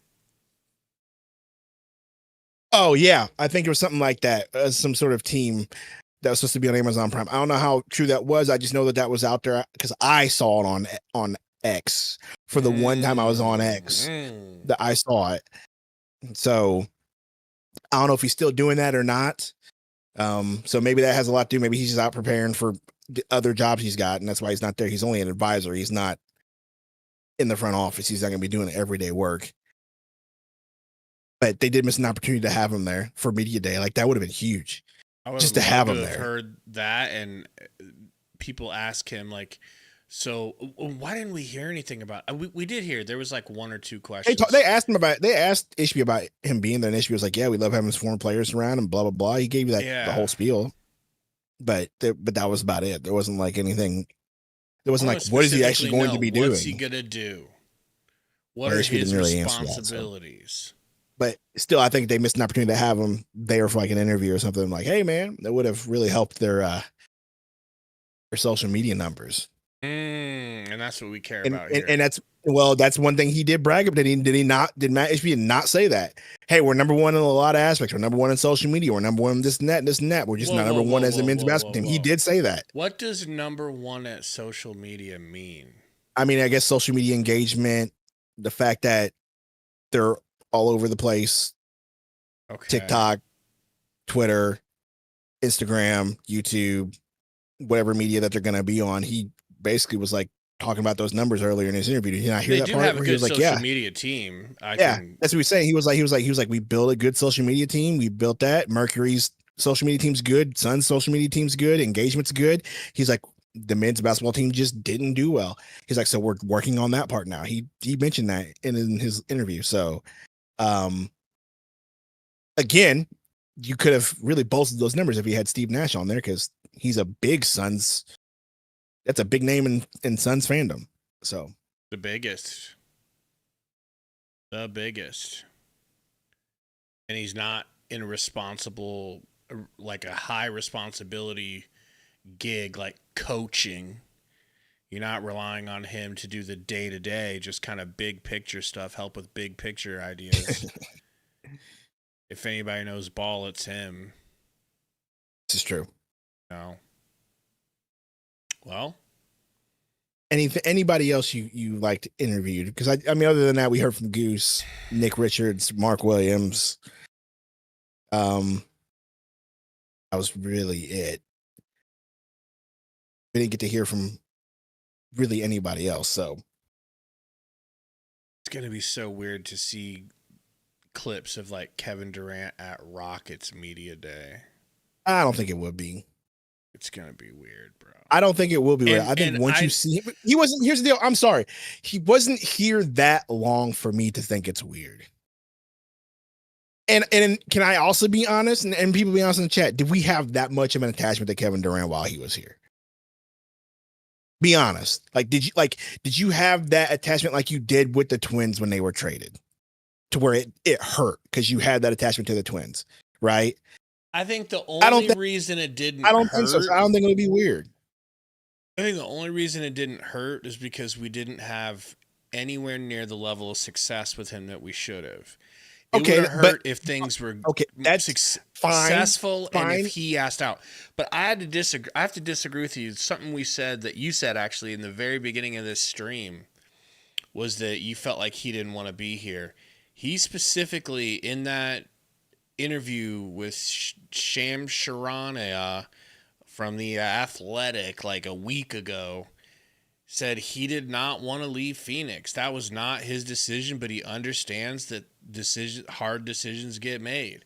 So you think he's lying? Okay. So you assume he's lying? Okay. Him and Book were boys. He didn't want to leave. I gave Kevin Durant instant love, like instant attachment. We did too, we did too, and he did everything he did while he was here. He worked so hard. He was the leading scorer. He worked so hard. He carried the team when Booker and Beal were hurt, all that stuff. And yeah, but still, at the end of the day, dude, yeah, he said what he was supposed to say. Bro definitely probably realized it's not working out. I will leave if I can. So I don't want to hear that. It wasn't my choice. They tried to trade him to the Warriors, and he was like, "No, I don't want to leave. Why are you doing this to me?"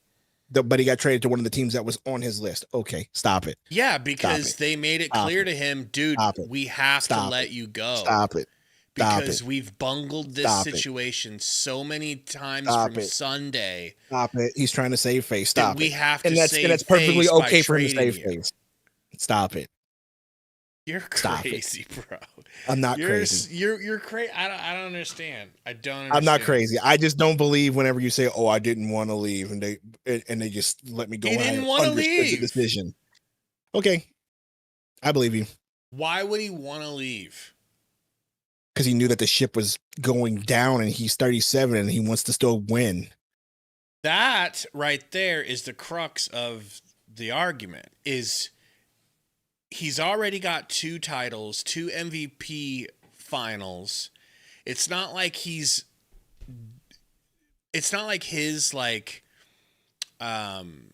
legacy is defined the way that LeBron's legacy is defined by did you catch Jordan or not. That's not the thing with Kevin Durant.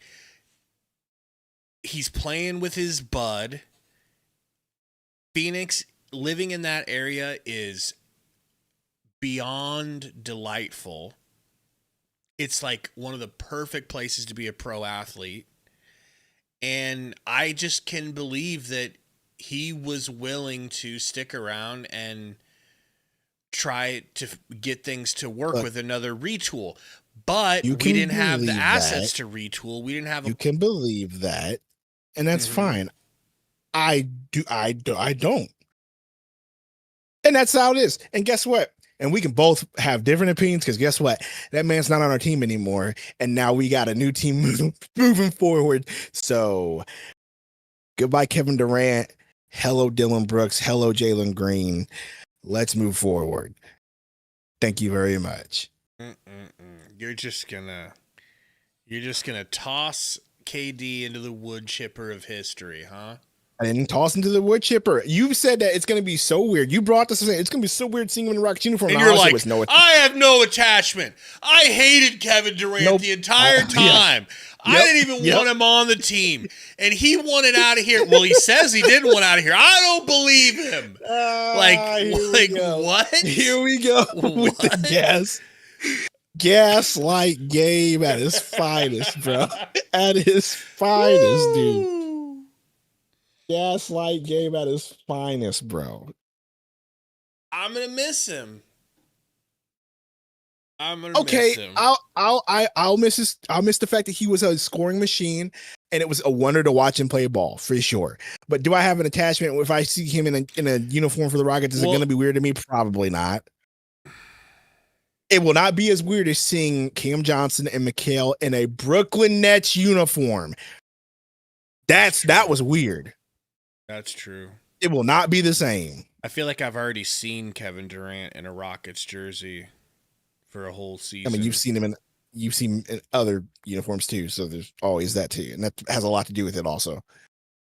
You saw him in a Warriors uniform, Nets uniform, Suns uniform, now you're about to see him in a Rockets uniform on top of the OKC uniform. So, and a Supersonics uniform because he played 1 year for Supersonics. There's a lot of Kevin Durant jerseys out there. Yeah. Triumph says Gabe's gonna miss KD chewing up 20 seconds of the shot clock, backing down to the basket and ISO. To be fair, that was like the entire offense for all three dudes if he on the does court. that and averages what he was averaging at his age, being absolutely miraculous statistically, I can deal with possessions like that. Every player's got flaws. Every player has downsides to the way that they play. You know, Luka don't play no defense. Does that mean you don't want to have Luka on your team? Of course not. You know. Anyway, yes, Kevin Durant's going to be gone. It's going to be not going to be weird. Anything else, Gabe? Oh man, I'm excited for tomorrow though. Bro, I'm excited for this season period. Absolutely. Sports is good right now, bro. Sports is good all around. We're 9 days away from preseason in China. China. Is the first game there's one game in China? America. No, the Lakers. Okay. The first game I think we play the Lakers, and that's going to be it's a neutral court. It says it. So it's probably back in where remember when we played them last time and it was like at that random rims. Yeah, with the terrible rims. It's probably there again. We're going to the Iron Rim Dome again. Dude, the Brooklyn game is at 6 a.m. on a Sunday. I mean, I won't be at church yet. You'll be just getting ready to lick your lips for I'll them be just getting ready to go to church. But so that'll be fun. But the freaking 7 a.m. on a Friday, oh my gosh.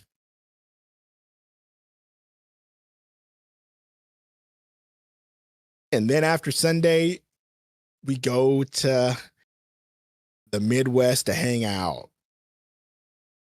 The Midwest. There you go. Keep Burner. We gave Burner a whole region of the country, and that is still perhaps all you too need. far. Okay. Well, I'm pretty sure he could use his brain. You know, the crazy part was on vacation, and I've thought about this. When me and Mrs. Sender went on vacation this summer, we went to the state of Roy. We could have hung out with Roy. I could have hung out with baby boy Roy. If I recall, I think he said did he say he was from Little Rock or Fayetteville? One or the other. And we could have went to either one of those. We were actually in Little Rock for a little bit. I could have called up Roy and be like, "Hey, Roy, where you at, bro? Let's if hang there out." was one thing I want to do when we hang out, if there's one thing, and it's going to be too tough. I mean, maybe not. Maybe there's a place. What? Go to the zoo? No, because you try to tell me that your zoo's amazing. it is. Remember? It is a top. We can definitely go to the zoo. If I Miss need to Sundo's see if your interested in zoo's that. better than the St. Louis. Oh, she's definitely, dude. She will go to the zoo. Yeah, and then you could tell me if it's better or not. But Okay, we'll do that. The other thing is, we'll do that. We'll put our zoos against each other. the number one thing I want us to be able to do, which we won't be able to, is I want you to give me a Stone Cold Stunner. I just feel like that would be, but I want an actual ring where we can run the ropes. I want a rope run and take a stunner. Could you just imagine you being 6 foot? And I want to sell Robert the Paul- shit out of it. Okay. You being 6 foot, me being looking like Hornswoggle trying to give you a stun. Stone Cold Stunner. 1, 2, 3. Right in the middle of that ring. And that's all Sundo's got to say about that. And we just we record it and then we just dub Jim Ross saying something about exactly. Oh my God, he got him! He got him, Steiner! He stunned him! 1, He stunned him! 3. With the music, I get up. Dun, dun, dun, dun, So give maybe me the beers. So maybe bring some jorts. Maybe bring some jorts. Maybe look up a wrestling ring you can borrow for 2 seconds. Find a wrestling school in the city, bro. That's what I'm. Do it. That's what we need to find. Google it, bro. Cut a couple promos. Oh, a couple promos for like the intros for the live streams. Oh my gosh, Wrestling that would be promos would be hilarious. crazy as an intro. Watch out! Watch out! Watch out! All right, everybody. Thank you guys for hanging out. Shout out again to FanDuel. Go check them out. We'll see you guys hopefully tomorrow, more than likely tomorrow for the stream. I have to figure out the logistics, what we can show and what we can't. But yeah. Gonna be an exciting season, guys. Can't wait. Shout out to all the new 5 Horsemen. Yes, sir. Gifted. And I think tomorrow I'll probably be able to gift out another 5 free membies. As long as that pissant Metro don't win. Where's my coach? There we go. And did you notice that he changed his name back and he's no longer... I have no respect for him at this point now. My respect was growing when he was Metro Lethal. But now that he's not Metro Lethal, I don't respect him. I get it.